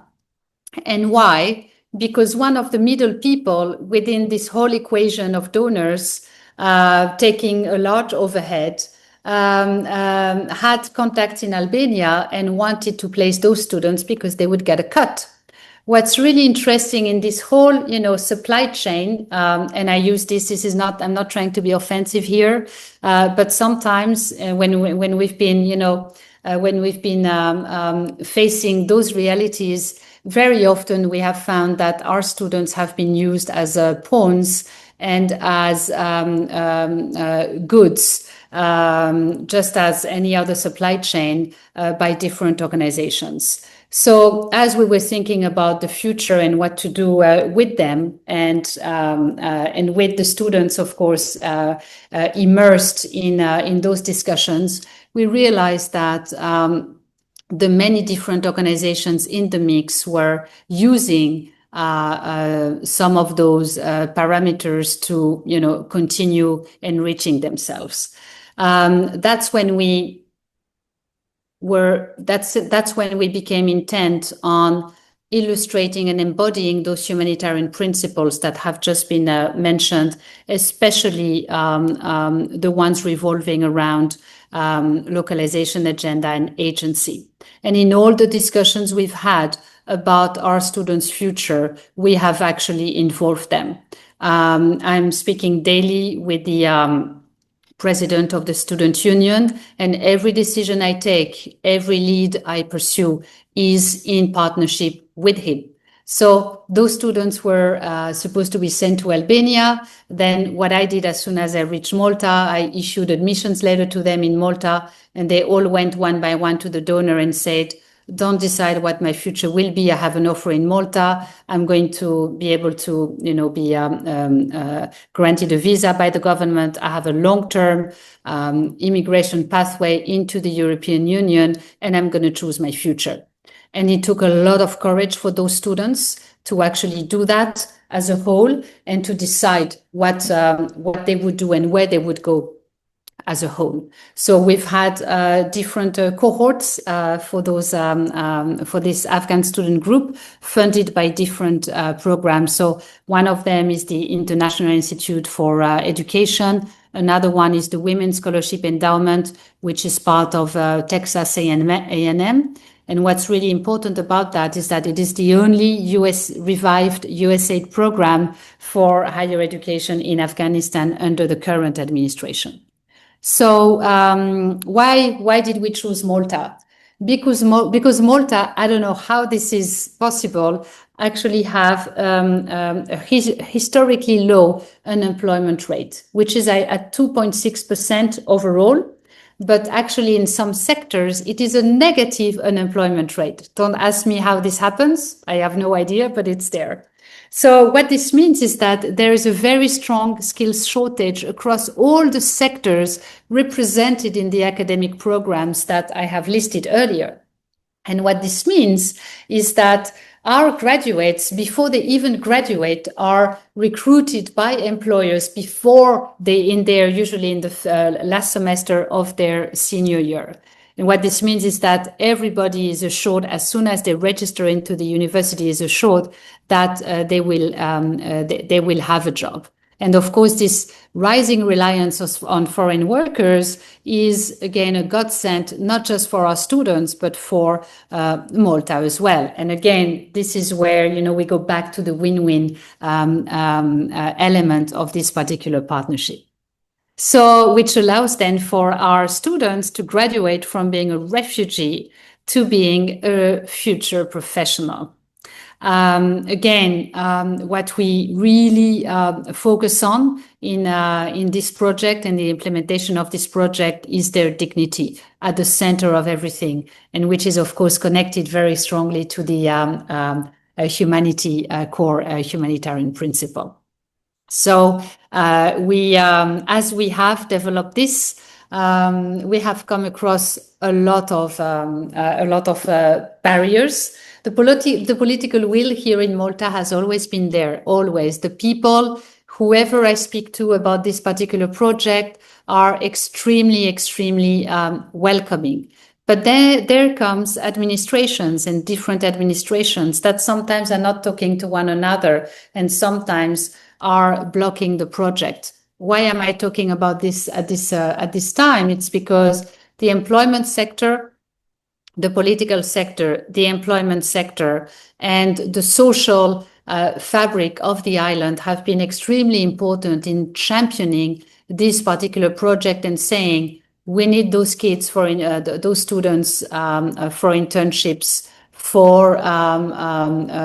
to contribute to the job market. We need them in service learning. We need them within our community, and somehow the professional aspect of this particular project has had an impact also on the political decisions and their implementations in the past 6 weeks. As we speak today, we've just heard that finally the visas are approved, but it's taken us 7 weeks to get there. So for us, what's really important also is to keep our doors open for students who are learning with us online in Afghanistan. Our number of Afghan learners online is growing, and we think that it's extremely important as we have established a pipeline of Afghan students to come to Europe and to graduate out of being a refugee. We want to keep a window opened within Afghanistan in order to keep bringing students as within the next few years as a steady stream to Malta. How do we do this? We started teaching them online. We've got around 50 students studying online with us at the moment. This is going to grow. And we are really trying to, cater to some of the realities on the ground at the moment. I don't know if you've heard, but there has been a cut of fiber optic cuts in different provinces of Afghanistan in the past week, based on morality grounds as a decision of the emir, and this is something that we are reckoning with on a daily basis, and that we are adapting to as well in our delivery model. We continue as we did that, and as we transferred students as a cohort to Malta, then we came across a lot of quality assurance issues that we are negotiating with different accreditation bodies. It's not easy to do this and to implement this kind of endeavor, because by the time our students reach here, they will have transferred universities twice. And, transfer regulations are very strict. And so we have to overcome other impossible administrative questions as they arrive, but we are continuing to work on that. And then we need to train the faculty on trauma-informed pedagogy and competency-based teaching, because we want to ensure that again our students are best prepared, but that the baggage that they come with is also taken into account as soon as they arrived. Those are some of the students that have already, before they even arrive in Malta, they're arriving next week, that have already been given some opportunities from the local business sector, and I really think that this shows. And this is an illustration of the tangible results that that are not just possible, but that are already there as part of this endeavor. We've just mentioned with those cases, we've got really strong signals of impact for this next semester as well. We've established really strong partnerships as we did that with embassies, ministries, employers, NGOs, and also really interestingly, and not surprisingly, the Catholic Church, which is extremely important in Malta. It's a small island, but with 365 churches, and they are a really important part of what we are trying to do as well. So people say it takes a village, but for us it takes an island, and it's there. So the policy alignments that we have are also extremely relevant. The skills gap that exists with small and medium enterprises is being bridged through this project, and we will have some very important impact figures in the future, and so to be continued in terms of policy alignment. Of course, as I said, we've had a lot of obstacles that we have mitigated so far. Number one has been delays, also housing and cost pressures. You are probably aware that Malta is now the new Ibiza. Everybody wants to come to Malta. It's really interesting because when you take a plane to Malta, everybody's happy because they're coming for vacation. But this is creating also challenges for us in order to house all the students that are coming to the island. And we also, so those are all the risks that we are facing at the moment, but that we are working on as a team. And again, the community is really intent on making this happen, and many of them, before we even mentioned what we were trying to do, which is to shift from the refugee narrative into the employability narrative have told us, we see those students as future contributors. Nobody sees them as refugees.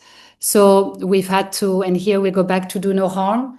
We've had to establish really strong safeguarding protocols, and so I'm not going to, I'm not going to go too much in depth into that because it's been mentioned earlier. We're trying to be very careful with media narratives, but also media has been extremely important to us because as we started this project, and we knew that we would be encountering a lot of obstacles, we engaged the media right away. We went on CNN. We talked about the project with one of the future students who is going to be relocating to Malta, and that has had a strong impact also on the implementation of this particular endeavor because somehow we wanted to make sure that we had this on the record, and that at every obstacle encountered, we would have this particular interview as a safeguard, and it's helped us a lot, a lot. All right, so now we want to see how this is going to scale in the future. We believe that we have a model and that we have something that, for those of you who studied the poet Rumi, there's a famous quote from him, above the field of right and wrong, there is a space and I will meet you there. And the way I see this is that, we are somewhere, this is an apolitical project. Going back to the humanitarian principles again, it's a completely neutral project funded by governments, but extremely neutral politically. And we want to make sure that we walk a fine line between the left that, has this very white savior complex of trying to help the poor refugees, and the right that doesn't want to see any Afghans on European soil. And somehow we keep walking this fine line. And I think that as we keep doing that, we are going to be able to scale this up and to really promote this as an economic endeavor that is going to perdurer, we say in French. So that's basically what we have so far. We will continue to monitor our results and to really document what we're doing as we go along. So right now we continue to call for partnerships. That's going to be our next media strategy, to move away the focus on the individuals into the long-term possibilities for the island. And this is how we are going to be articulating this in the future. So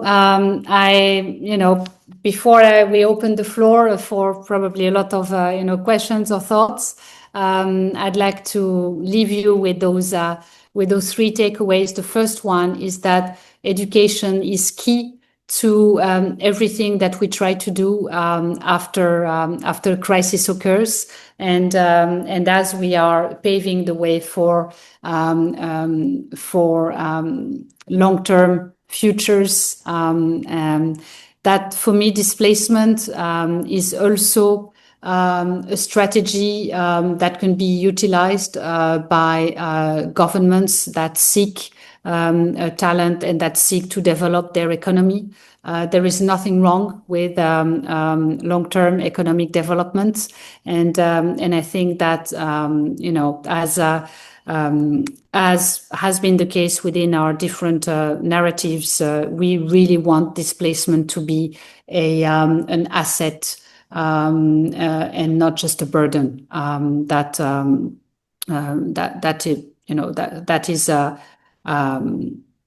That is within the political narrative of host countries. And again, we are very pragmatic ready to scale, but definitely not political. So I'm going to stop it there, stop sharing, and hopefully start the discussion. Over to you.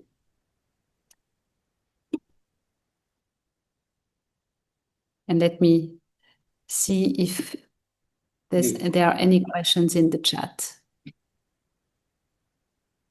Oh, Yameogo Isaka, I see a question from you. Please go ahead.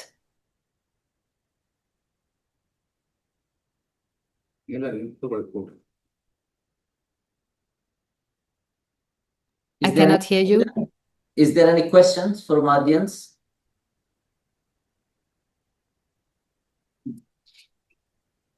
We would like to have your interactions with the speaker.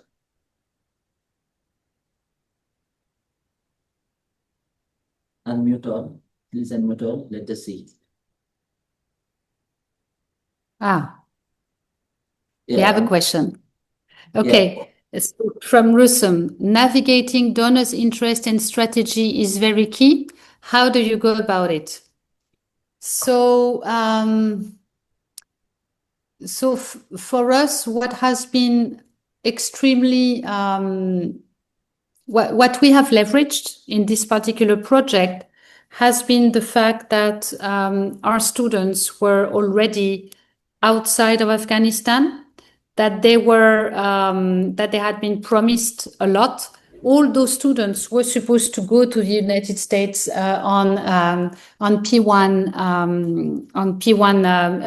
visas, which meant that, you know, as the Trump administration acceded power, this no longer was a possibility. So somehow, what we've leveraged, it's not, we haven't created donors' interest, but we have solved a problem for donors together with the students, you know, who were the problem, because they were stranded somewhere in between different countries.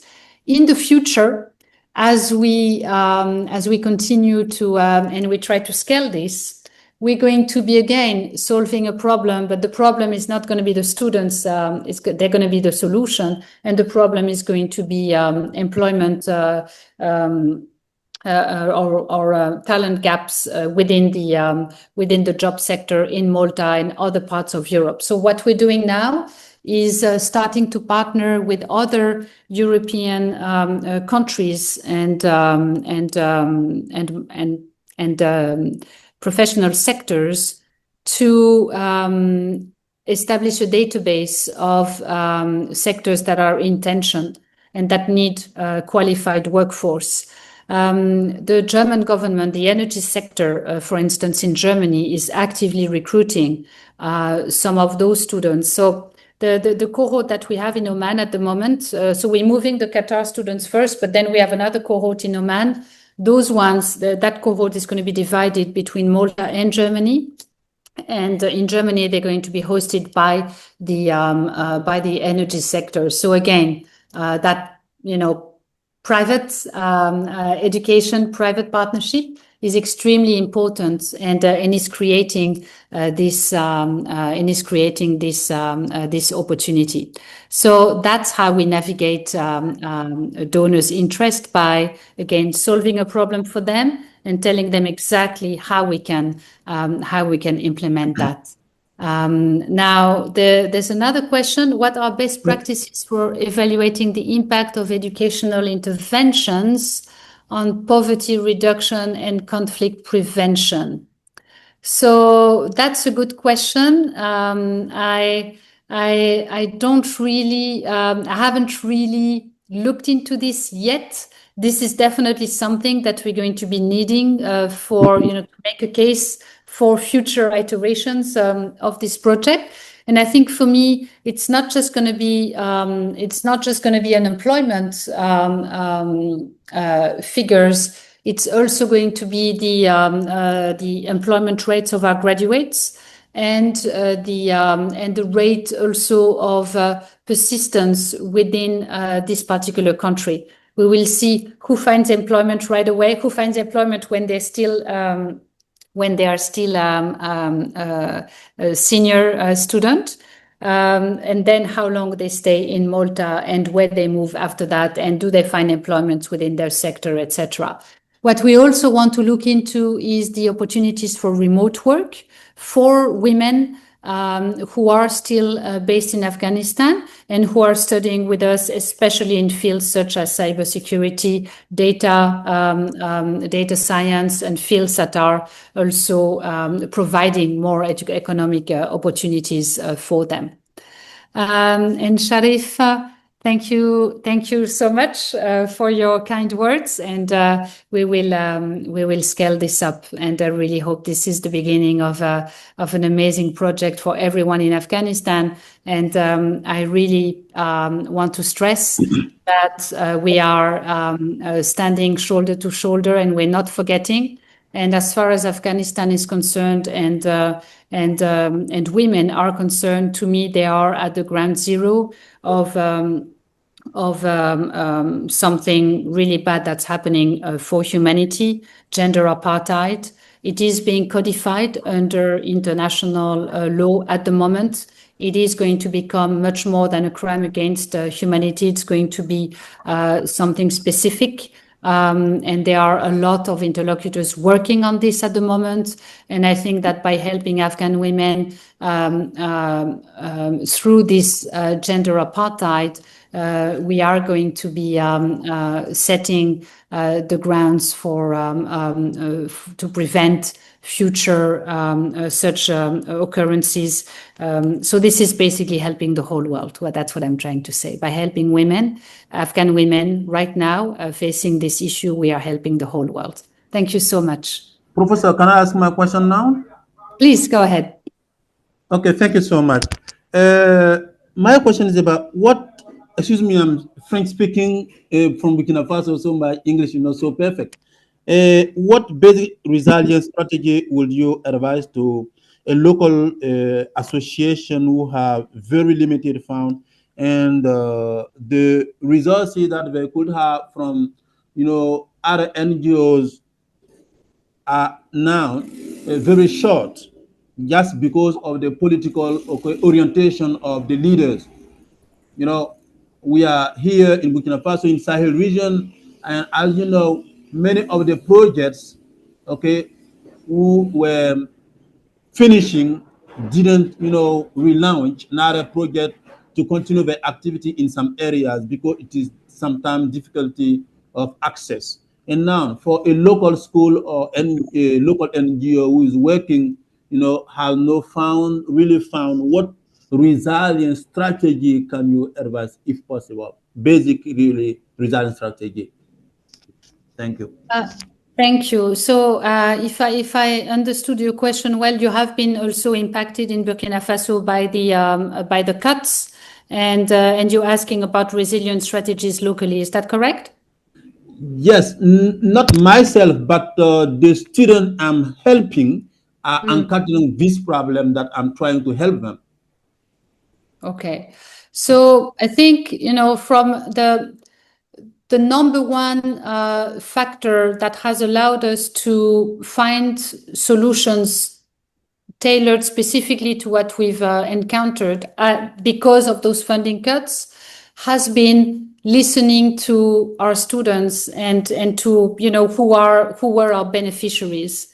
And for me, the first the best lesson learned from this particular endeavor in comparison to other movements or other endeavors that we had been part of in the past has been to bring them to the table as we were developing this project and work with them on every solution. That's been key. And I think for me, I cannot tell you what solutions can be found for one particular problem, but involving everybody in problem solving for to mitigate the crisis that has been faced has been the most important. I'll give you one example. Okay, when the first stop work order occurred, the group of students who were in Oman. So we were told, us in Qatar, because we were part of another project which was a little more intricate, we were told, do not speak to the media, do not utter a word, don't even answer an email, don't do anything. And just, you can barely speak to one another, but some people weren't even supposed to be in the office. We were completely paralyzed. What the students in Oman could do for us at this time is to say out loud and to, they actually contacted the BBC. The BBC did a whole article on them and what they were facing. And they could say out loud what we couldn't. So the beneficiaries actually helped the project be revived. After this BBC story, there was a lot of lobbying happening on the Hill in the US and Capitol Hill, and the project was revived, which was something completely unheard of and something that nobody was actually hoping would happen. So, going back to involving everyone and sometimes leveraging people when you're paralyzed due to a funding cut can help. So I hope I answered your question. Okay, thank you so much. Thank you. All right, anyone else? All right, thank you. My name is Robert Bongomin. I work in Sudan. Yeah, I have been thinking within me, considering the conflicts that happens in many parts of the world, Afghanistan, and then part of Africa. Yeah, I know the aims of these institutions is to equip students, humanitarian workers, to really, provide humanitarian services within the conflict settings.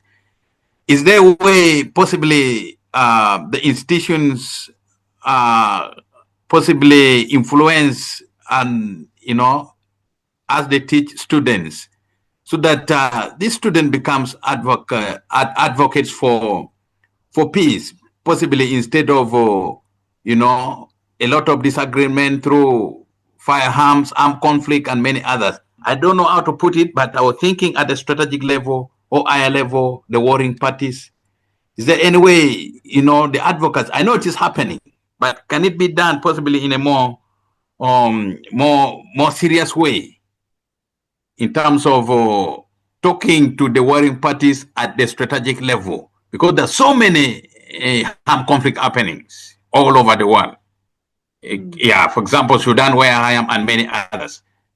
Yeah, this is just my concern. I've just been thinking. Thank you. Well, thank you. I think advocacy is, advocacy is key to what we do. The problem is the timing.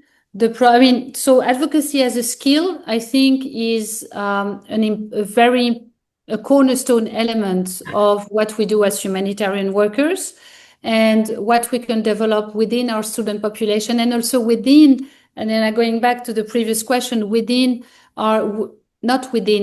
in partnership with beneficiaries. If we all have a common line and we all look in the same direction, we have something in common to advocate for, and there are particular skills that exist. At the same time, it's all about the timing. It's all about also, going back to this principle of do no harm. Who do we put in front of the issue, and who do we make sure is not going to be harmed because of the advocacy? Because it's not just, being the advocate yourself, but it's also who do you advocate for, what for, and is it going to have an impact on this particular group of people? So for me, it's about skills. It's about understanding your surrounding enough to know when to adopt those skills. But for me, again, this is, I think, the number one recipe for sustainable conflict resolution and and again, we go back to the importance of dialogue. Conflict starts when people stop talking. and having the possibility to have those to have those disagreements and pull through is, I think, the most important, and why advocacy is so strong. And I mean, there are many institutes that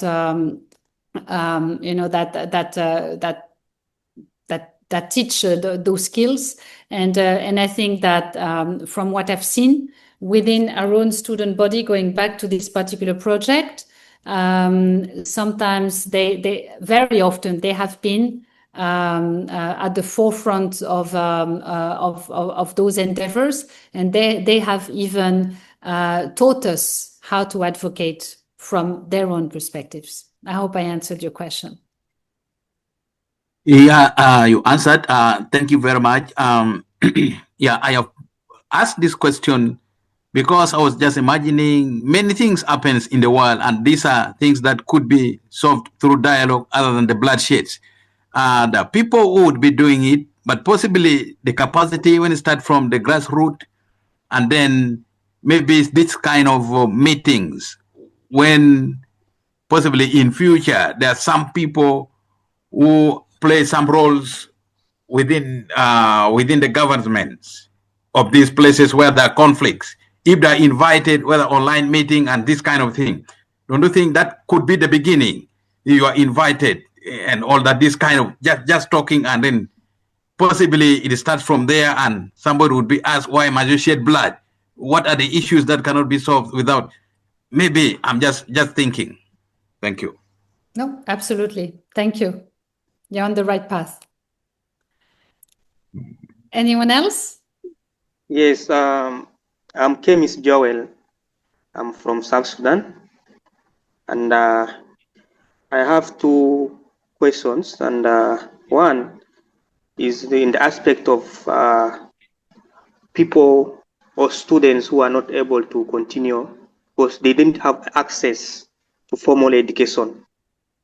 How do we, in this line, how do we support this kind of people, especially in conflict or in fragile situations? And then secondly, we also have challenges in areas where some of these people, the learners that we are training, already have had challenges with they have been put into some kind of stress or stigma because during these conflicts, like for example in my country, there are others have, like women have gone through sexual exploitation. How do we support these people? Because before you give a skill, these people must be psychologically strong. So how are we supporting these people? Thank you. Thank you. So in terms of bridging into formal education, I think that online learning is extremely important. There are some programs that exist to level up students who have lost the opportunity of finishing their studies, continuing their learning before they could get their certificate. So there are some bridge programs that exist. The first one that I think about, it's offered by Bard College in New York. It's in Kakuma refugee camp in Kenya, but it's actually all over. It's all over the continent, and it's called the Osun Connected Hubs, and it's a specific online learning, bridging and helping people finish their studies in order to get to the next level and start university. So there are a lot of programs that exist, and I think that enhancing them and using connected education, I think, is key to what we're trying to do. So that's one. In terms of supporting, you're absolutely right. I think that pulling forward and finding solutions sometimes is a matter of survival more than coming in an iterative way. After you are psychologically healed, then you can move forward and think about something else, etc., etc. It's part of the whole.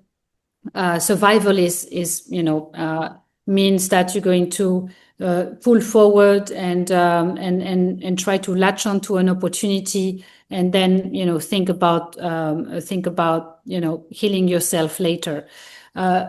From my understanding, in what we do and in this particular project, we place mental health at the forefront of what we do by using trauma-informed pedagogy, trauma-informed also interaction, which is why I'm in touch with my students every day with the same information. Right now, the men are waiting for their visas and it's difficult. And they're calling me. I've got different focal points calling me every day. And by being in this dialogue, I'm able to reduce the level of anxiety on a daily level. That's something that in our interactions, we also must put forward. And, so we've got conflict, I forgot the name. It's with the giraffe. It's nonviolent communication. So using nonviolent communication in the way we address one another, using trauma-informed communication, and ensuring that it's not just about the destination or the outcome that we want, but that every process that we use is as holistic as possible. That's how we try to approach it as well. Thank you.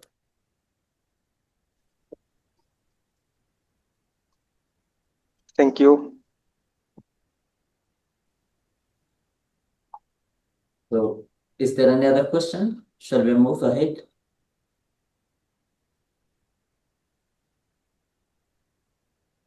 Thank you all for your time. It was really a pleasure. It's always a pleasure to meet all of you. My thanks to the organizers and to our partner universities working with the Kalu Institute. And back to you. And stay tuned. I hope that we'll have great news to share soon. Bye bye. Right. Thank you so much, Professor Fontan, sharing those powerful insights, experience from Dalaman, Afghanistan to Cospicual, Malta. In this occasion, I would like to invite Mr. Rudy Martinez to speak on the education for sustainable development. So before we go with Dr. Martinez, I would like to request Ms. Hara Benjamin to introduce her to the audience, and we shall proceed. It is my great privilege to introduce our distinguished speaker, Mr. Rudy Martinez, a seasoned humanitarian and development professional whose work lies at the intersection of education, climate change adaptation, and sustainable development. Mr. Martinez's presentation, Education for Sustainability, Building Capacities for Climate Change Adaptation and Lasting Impact, highlights how education and vocational training can become powerful levers for resilience in fragile contexts where poverty, conflict, and environmental pressures intersect. Drawing from his experience with Medicines du Monde, he has shown how training frontline health workers with climate sensitive skills can keep health systems functional even amidst heat waves, floods, and fragile infrastructure. His work demonstrates that education is not supplementary but essential for survival and adaptation. From vocational training for youth in post disaster Haiti to green entrepreneurship programs in Latin America and blue economy initiatives in coastal Africa, his projects have empowered communities to adopt sustainably, generate livelihoods, and strengthen resilience against recurrent shocks. At the core of his vision is the belief that education must be practical, inclusive, and locally grounded, integrating women, youth, and marginalized groups while aligning training with both employment and systematic resilience. His work underscores how knowledge, when connected to livelihoods, amplifies both economic opportunity and environmental sustainability. Today, we are honored to welcome a practitioner, scholar whose field experience and vision for education as resilience inspires not just adaptation but transformation. Please join me in extending a very warm welcome to Mr. Rudy Martinez. Thank you. Thank you very much. Can you just confirm before starting that you can hear me perfectly? Yes, sir. We can hear. Yes. Wonderful. Thank you very much. I'm going to share my screen, and I will come back to the camera by the end of my presentation. So I'm going right now. Let me know if it's working. Can you see my Yes, sir. my presentation? Yeah. Yes, it is visible. Excellent. Okay. Good morning, good afternoon. Thank you very much to all of you, and in particular to Kalu Institute, who I'm working and having a different intervention along the year to be part of this presentation. I'm very glad to share you this reflection today. We will be talking under the title Education for Sustainability, Building Capacity for Climate Change, Adaptation and Lasting Impact. The idea here is to talk about humanitarian and fragile contexts and see how education and vocational training become powerful catalysts of resilience, enabling vulnerable communities not just to survive shocks, but also to transform their relationship with climate risk. Today, my goal is to walk you through, I will say, six different steps. The first one will be focused on the institutional framework that anchor education in climate action. The second one will go through real crises that are unfolding around the world, and especially in the context we all know, but we have been working on in the last years, and I'm still working right now. Third step will go to talk about the ways that I consider education can intervene meaningfully. And later on, we will go to specific issues and concrete field examples and evidence to illustrate what we will have seen in the previous point. And finally, the last two issues will be, on one side, lessons, risk, and strategic recommendation that we can address. And the last one, I would say, like a call to action to reimagine and to reorientate in some way humanitarian development cooperation through an educational lens. I will try to talk about between 30 and 40 minutes, more or less. And later on, I will be very happy to answer to all questions and all comments that can raise. So I will start with the first point related to normative and institutional frameworks.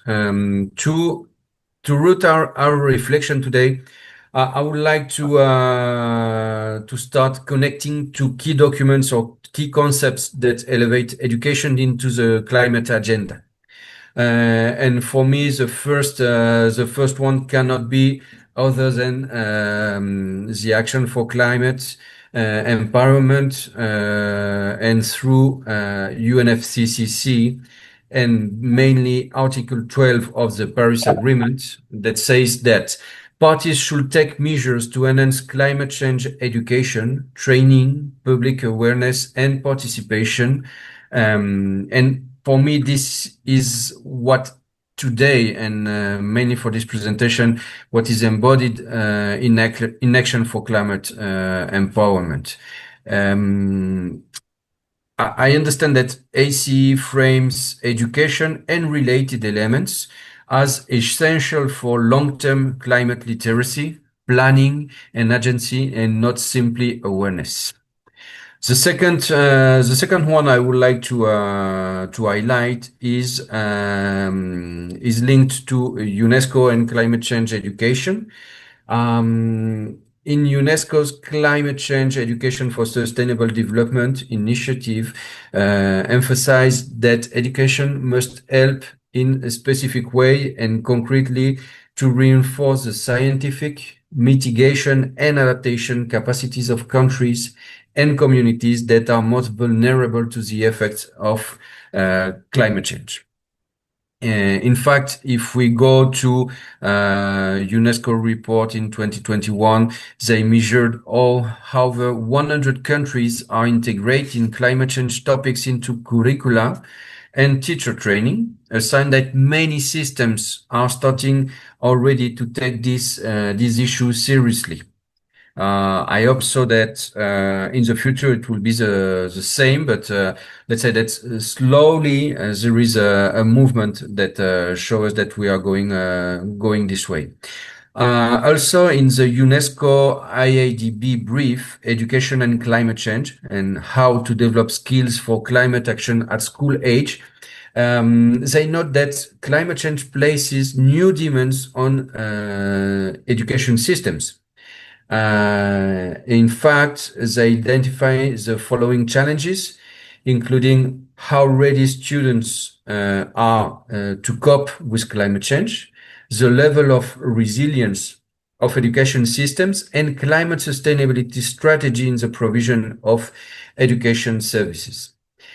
And the third part is linked to interagency standing committee for the humanitarian side.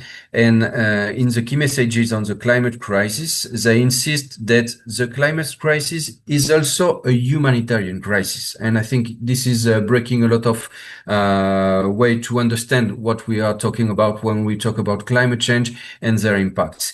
They also say that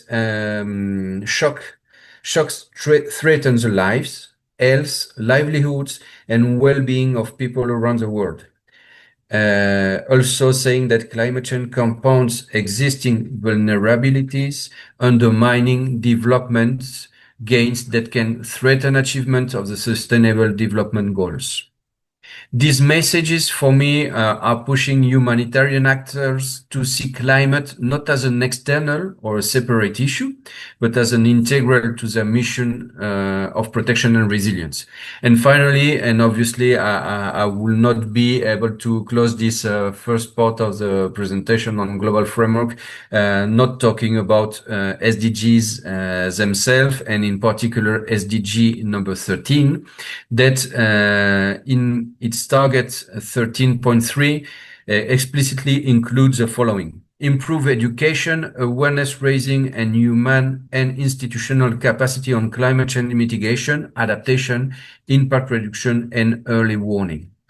As a consequence, I understand that education is not an afterthought. It is completely included in global sustainable development planning, and it's how we should consider it. On the following point, I would like to talk about current humanitarian climate crisis contexts.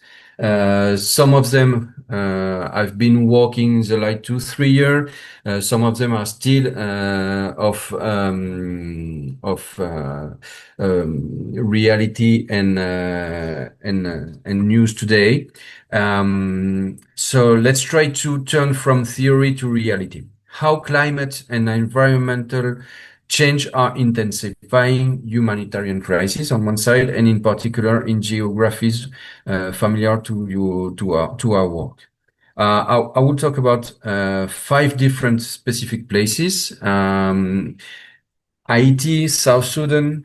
I will talk about Central America, where I can mix Honduras, Guatemala, Nicaragua experiences. I will talk about also Paraguay, and finally a little bit of Middle East.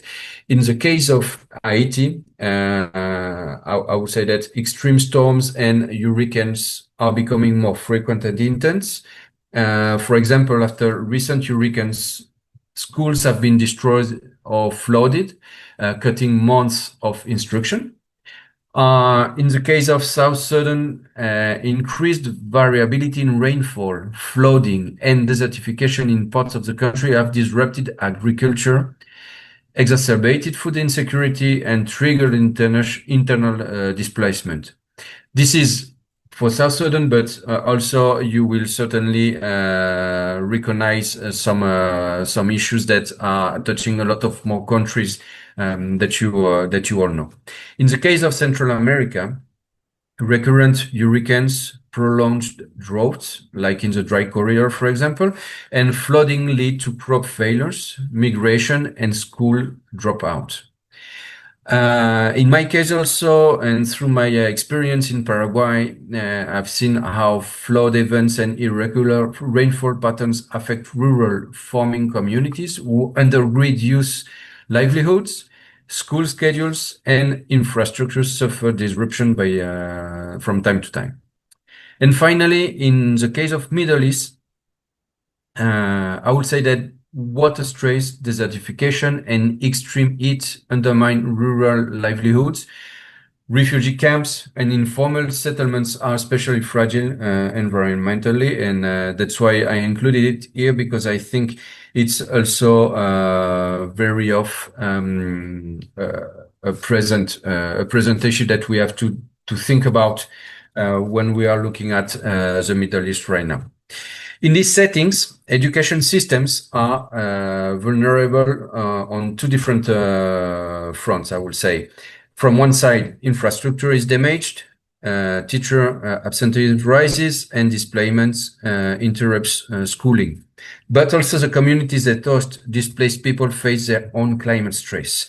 So if we go to UNESCO warning regarding climate change and associated displacement, they are saying that exacerbate existing educational inequalities and barriers to education, particularly among already vulnerable population.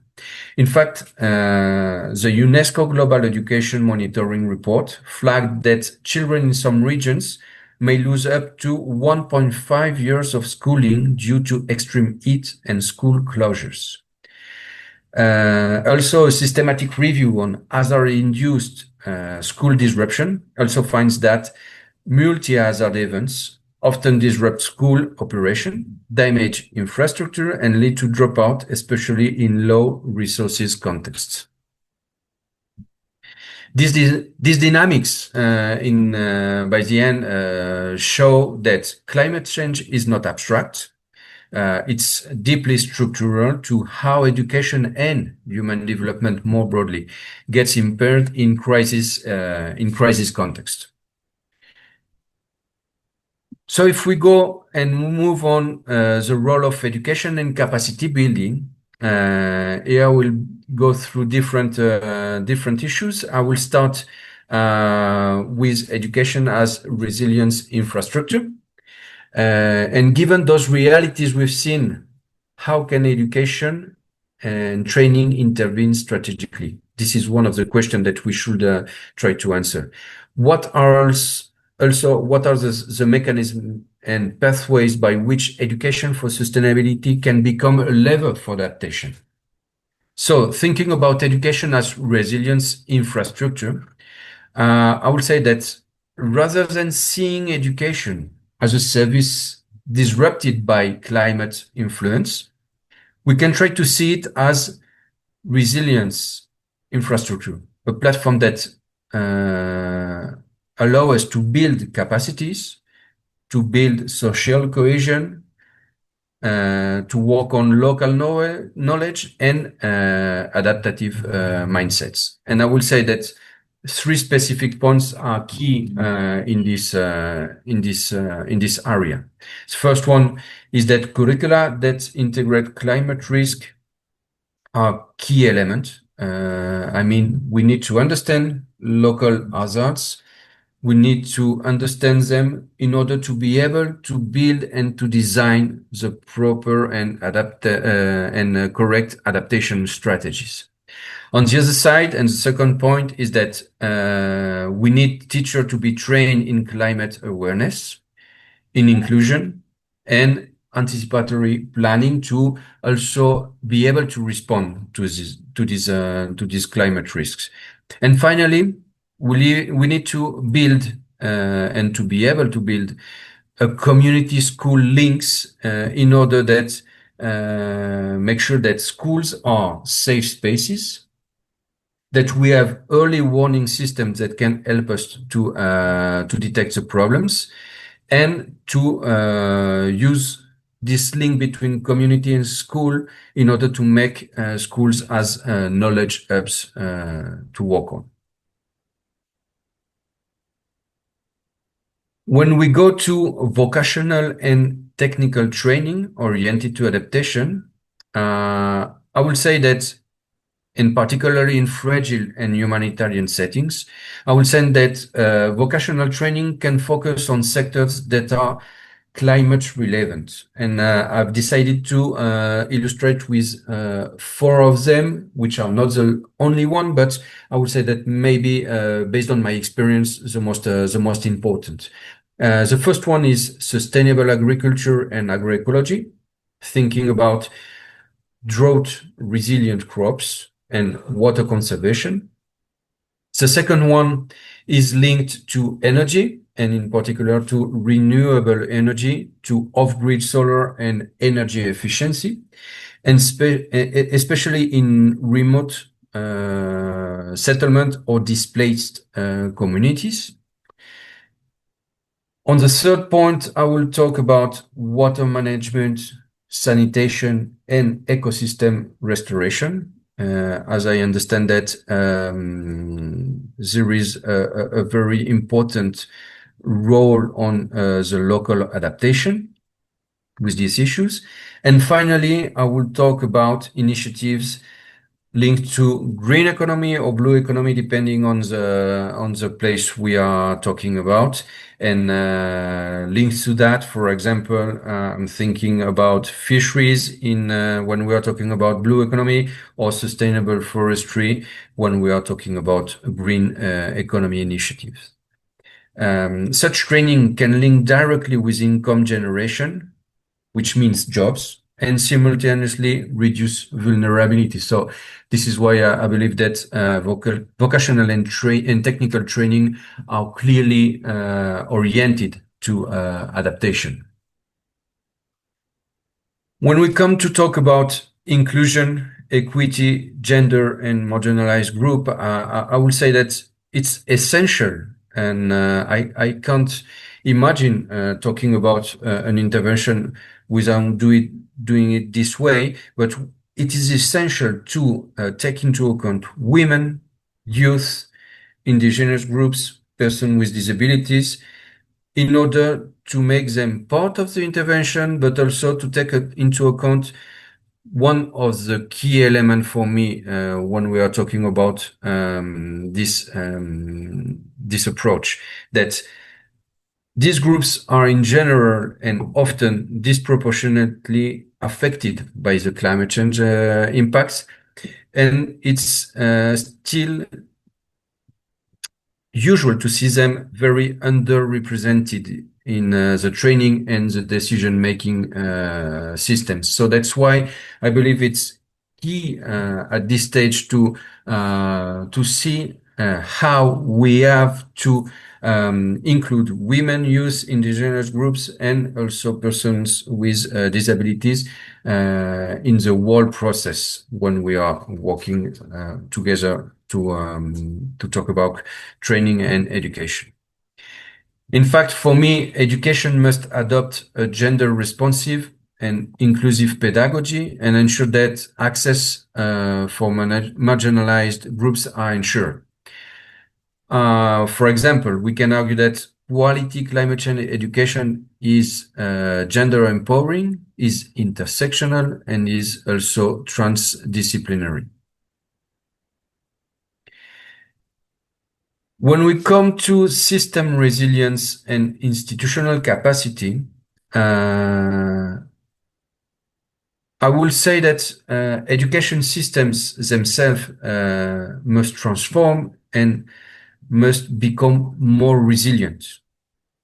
And to do so, I believe that we have 4 pillars we can work on.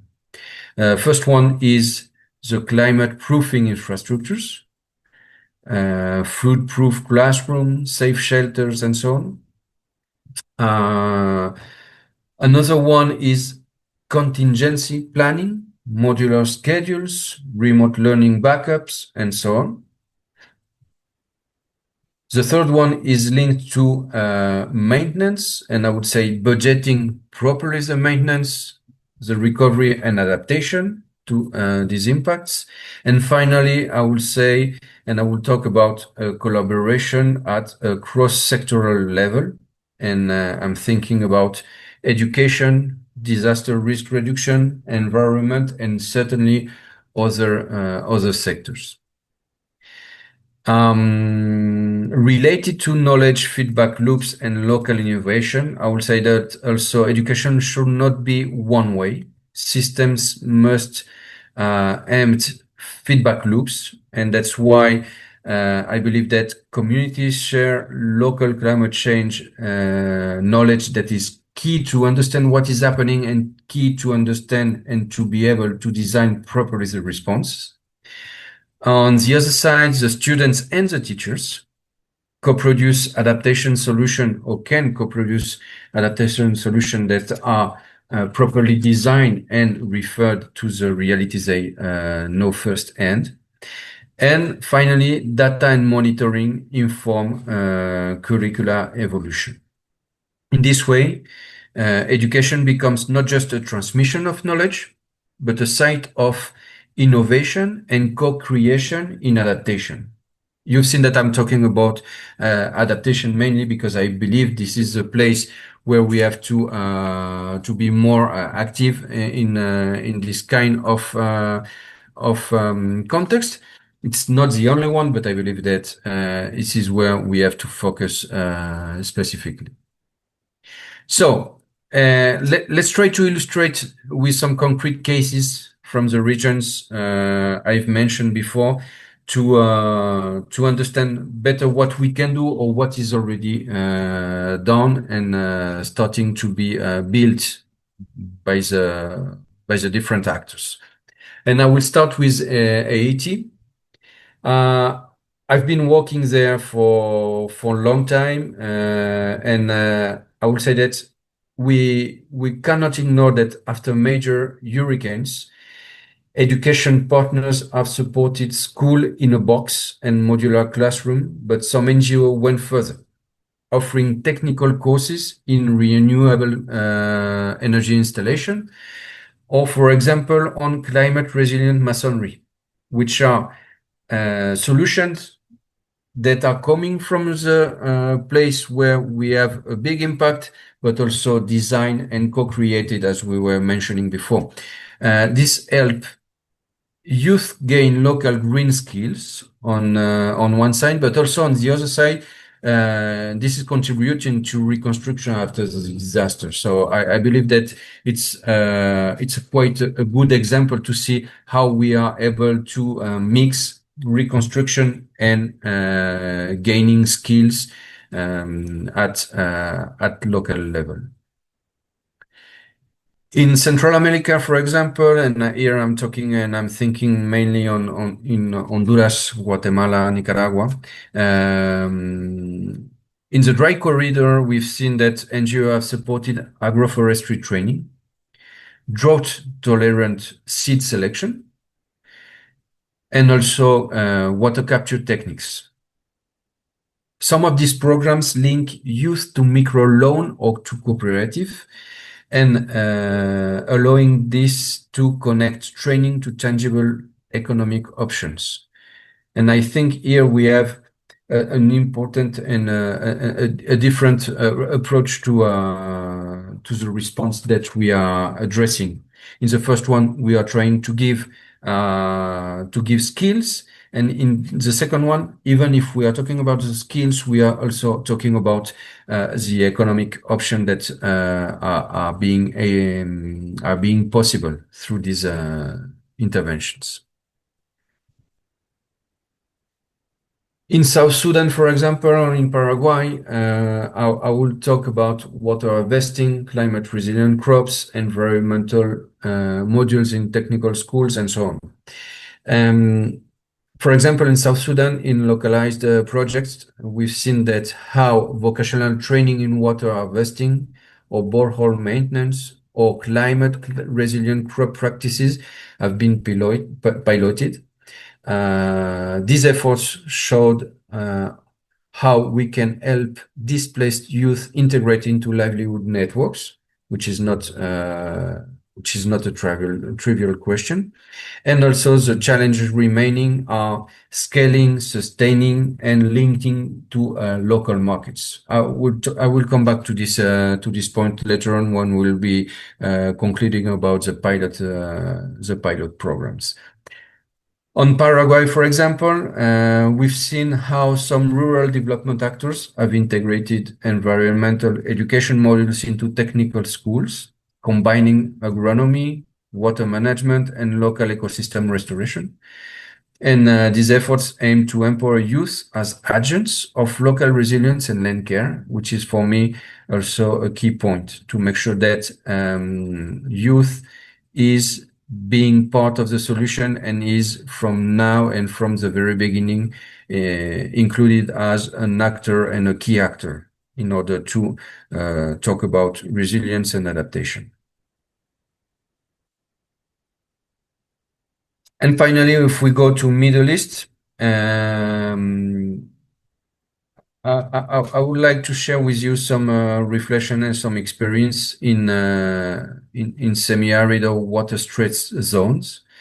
Also refugee hosting regions or rural communities that have experimented with curriculum modules around water conservation, about solar irrigation, and also about resilient building design. And I'm thinking in Jordan and Lebanon mainly, that even if it's a still nascent issue, it's promising, and I believe it's starting to give a new approach to the kind of intervention and response that can be done in these areas.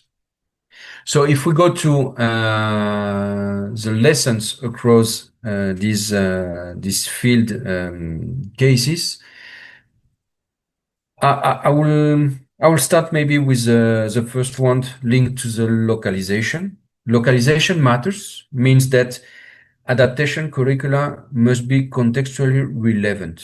We have to adapt it properly to soil reality, to rainfall reality, and to other types reality. The other one is that market linkage is critical.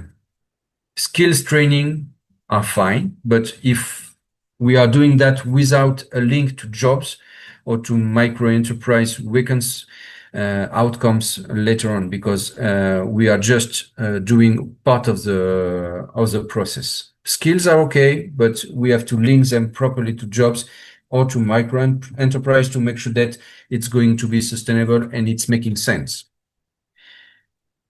The third point is that sustained support is clearly better than short pilots. I'm very keen on pilots, but pilots are fine if we are always thinking on how to fund them later and how can we make sure that they are going to be sustainable in the future. I mean, pilots to develop and to create knowledge is interesting, but this knowledge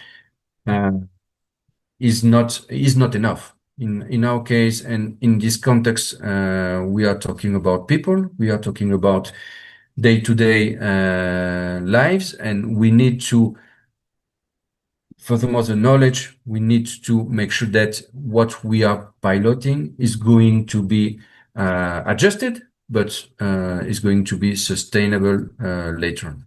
And finally, I would say that flexibility and modularity is also one of the big issues. If we are looking at crisis settings, the trainings that we are offering must be modular and adaptable to interruptions, because it's one of the points that we have to take care when we are giving this kind of trainings. And finally, if we go to lesson, risks, and best practices in general, I will try to summarize in 5 key lessons or caution points that I consider that are very important. The risk of education overburden. We don't have to expect schools alone to solve all climate issues, obviously, but synergy with health, livelihood, infrastructure sectors are clearly needed, and this is how we can be able to have a comprehensive approach and a comprehensive solution to the problem linked to climate issues. On the other side, I would say that equity trade-offs in the way that adaptation training may favor young men more easily, explicit design needed to include women, to include minorities and displaced people. Financial sustainability, I think it's one of the key points in my understanding and from what I'm seeing in the field day after day, mainly on climate sensitive response. I'm clearly defending the fact that we have to avoid pilot projects that collapse. We have to go on with pilot projects, but we have to adjust them in order to make and to build long-term funding and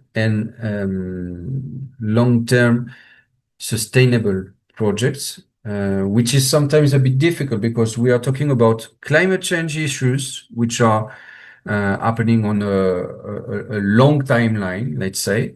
We are talking about humanitarian crises that are trying to be solved on a very short timeline. And in the middle, we have these pilots that are trying to create some impacts in economy and on skills and on training skills and educational skills that are also on a long-term or mid-term timeline, which is sometimes a bit confusing and difficult to ensure that the proposal that we are offering when we are regarding crisis through a lens of climate is quite difficult to make it align with the response usually taken.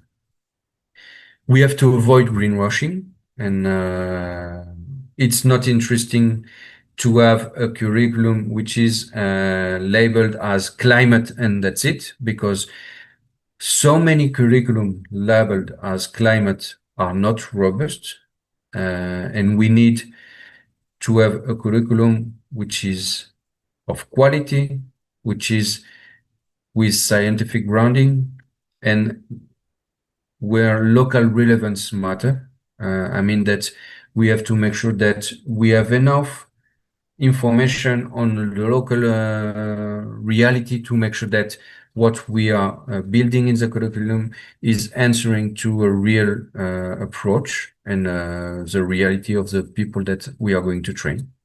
And finally, I will say that adaptive monitoring and learning is also key.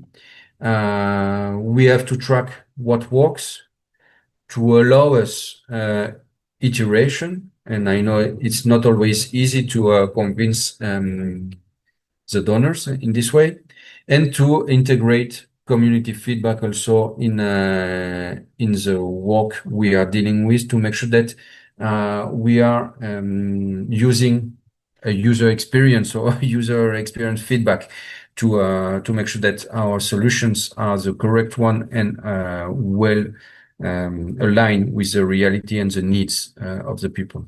So I would say that linked to these lessons, we can finally talk about 5 maybe best practice to adopt. One is the co-designs with communities and learners, and I think it's quite interesting to think this way from the very beginning. Later on, I will talk about building blended models, in-person plus remote for contingency.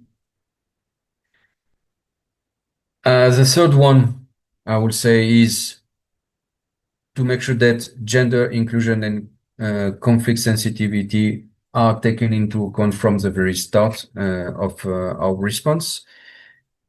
On the fourth place, I would say that training to local markets or micro enterprise must be linked with the trainings. We cannot design a training that is not linked to local market or micro enterprise when we are talking about obviously this kind of trainings. We are talking about skills trainings, and we need to make them aligned, but also linked to the reality of the market. And finally, I would say that it's important to see how we can articulate partners across several sectors. We don't have to see climate response as independent, and we have to cross it with educational sectors, environmental sectors, disaster risk reduction sector, livelihoods, and so on.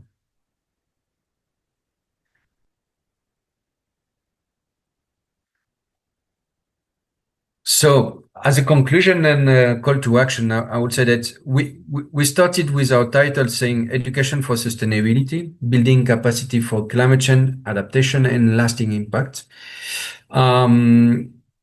I think I've been trying to share with you that in context of fragility and crisis, education and training are not peripheral. I believe they are central enablers of resilience and transformation. I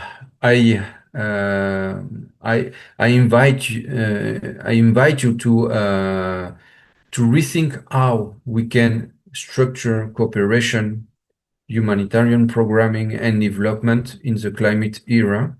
And specifically, I believe that we have to prioritize education-led resilience as a systemic pillar, which is not clear and not easy today, because not all the voices are going this way. We have to fund not just short-term education in emergency, but we have to think about long-term climate-adapted educational ecosystems.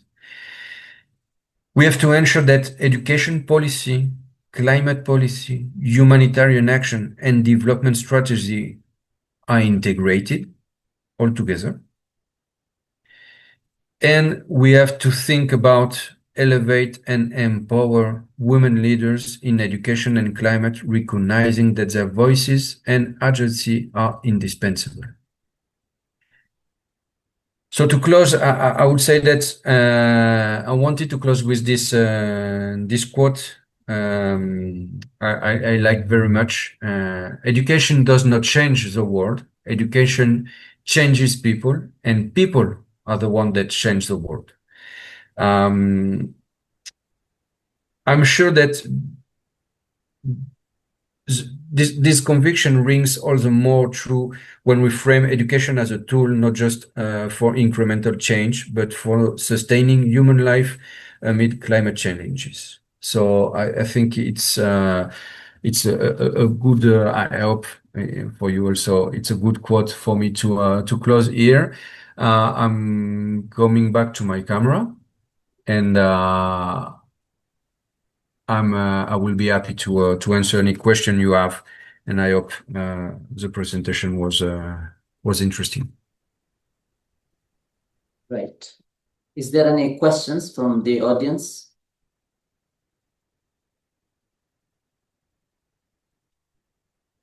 If you have any questions, we can unmute you, or you can write in the chat box. So seeing none. Thank you so much, sir, for your thoughtful presentation. Yes, I have a question. Yes, please. Yes, thank you. First of all, I want to thank the presenter for the elaborate presentation. And however, My question is in line with how do we reach conflict actors who had been in the forefront in the loss of biodiversity and causing climate change. In areas that are very fragile, we find that conflict actors use the environment as a source of financing such conflicts. And in such cases, we need to go beyond the classroom so that these people are reached with messages and these people are reached, their capacity is built. We need to advocate for them to understand that the climate also, the environment plays a very important role, not only in financing their conflict, but also the livelihoods of the people. Thank you.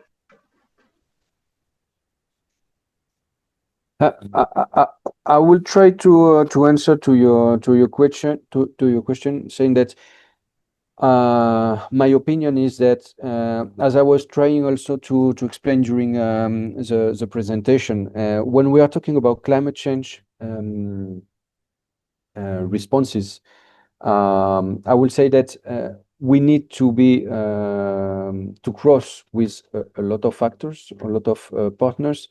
And we need to understand that climate change and environmental issues are not to be taken as an independent or different issue. They should be integrated in all the decision and all the actors that are surrounding us. I'm saying that because I will try not to talk about cross-cutting climate change issues, because when we try to cross-cut, sometimes we are losing the final objective. But I would say that from the very beginning, and we have to make sure that everybody is understanding that when we talk about climate change and environmental issues, we are trying to have a comprehensive approach to everything. Everything is including and should include climate change. And when we are talking about climate change, we are including all the issues. So I understand that in a very fragile context, sometimes it's difficult to make that to be understood.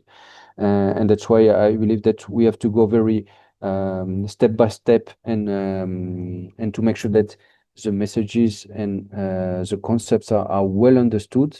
We are not talking about something different, something separated. We are just talking about something that is completely included in the rest of the settlement's life or the community life. And it is linked to agriculture, it is linked to health, it is linked to social relations, it is linked to everything in the community. So I will try to think about a very comprehensive approach. I understand that it's very difficult, and sometimes we don't have the capacity to do so. But I would try to insist on that point to make sure that it's properly understood, and everything which is done under climate change umbrella is understood as a comprehensive approach and comprehensive response to the community. Is there any other questions?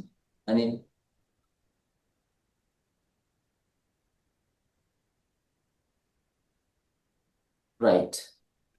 So yes. I'm seeing a question in the chat about saying that in the body of knowledge there are more than 2,000 edible wildlife plants yet to be domesticated as part of climate adaptation or mitigation in enhancing food security, sovereignty.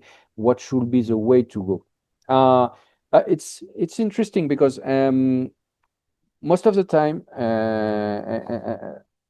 maybe in 10 years ago, 15 years ago, I would say that most of the intervention were designed very sometimes far from the field and far from the reality. I believe that most of the intervention have been part of in the last years. We are trying to make sure that local knowledge is included in the response that is designed. And that's why I was talking about before co-create with the learners, but also with the communities. And when we are talking about what you are mentioning here about the plants and other issues that have to be domesticated still, I think this is exactly the point we are trying to do. We are trying to make sure that the local knowledge is completely part of the answer, because the answer cannot be designed far from the field, far from the reality. And most of the time, the local communities have a local knowledge that is giving, I would say most of the part or always, a good answer to the problems. I mean, resilience most of the time is well developed at a local level, but we are not always in condition to show it and to give it the proper capacity it has. So I would say that it's a very important point that you are mentioning here, because I think we have to use local communities and local knowledge to help on the design of the solutions.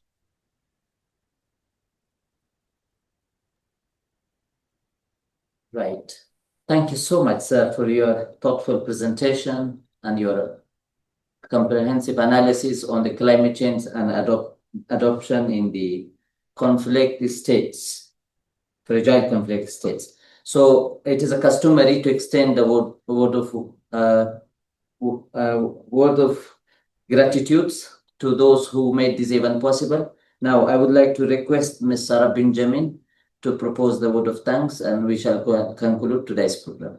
Sarah, over to you. Pleasant evening to one and all present here.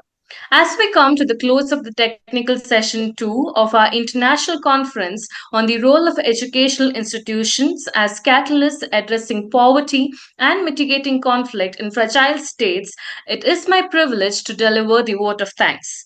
At the very outset, I extend our deepest gratitude to our Chief Patron, Professor Dr. N.K. Loknath, Honorable Vice Chancellor of the University of Mysore, and our patron, Srimati M.K. Savita, Registrar, University of Mysore, in their absence. Their constant encouragement, academic leadership, and institutional support have been instrumental in bringing this conference to life. I extend our sincere gratitude to our distinguished speakers of this session, Mr. Iñigo Torres, for his reflections on the interlinkages between vocational training, economic growth, and peace building. Ms. Anna Urgoiti for highlighting how knowledge in action builds the capacities of frontline workers where it matters the most. Professor Victoria Fontan for her inspiring presentation on higher education as resilience through the case of Afghan students in Malta, and Mr. Rudy Martinez for his powerful insights on education for sustainability and climate change adaptation. Each of you has enriched this dialogue with valuable perspectives that will resonate with us long after this conference. A special note of gratitude to Professor Dr. M.S. Benjamin, Dean, Faculty of Law and Chairman, Department of Studies in Law, for his visionary leadership as the organizing secretary, and to Mr. Syed Kudrat Hashmi as the regional convener of this webinar for his tireless effort in planning and executing this event with great precision. Most importantly, we extend our sincere appreciation to the entire technical and media team working behind the scenes for ensuring smooth streaming, connectivity, and technical support throughout the program. Your efforts, though invisible to many, were crucial to the success of this event. Finally, we thank all our participants, faculty members, students, and distinguished attendees, both from India and abroad, for your enthusiastic presence and engagement. It is your participation that gives meaning to this event. With this, we formally conclude the proceedings of day 1. We now look forward to resuming our discussions tomorrow with fresh perspectives and renewed energy as we continue this important dialogue on the role of educational institutions in addressing poverty and mitigating conflict in fragile states. Thank you, and we wish you a wonderful day ahead.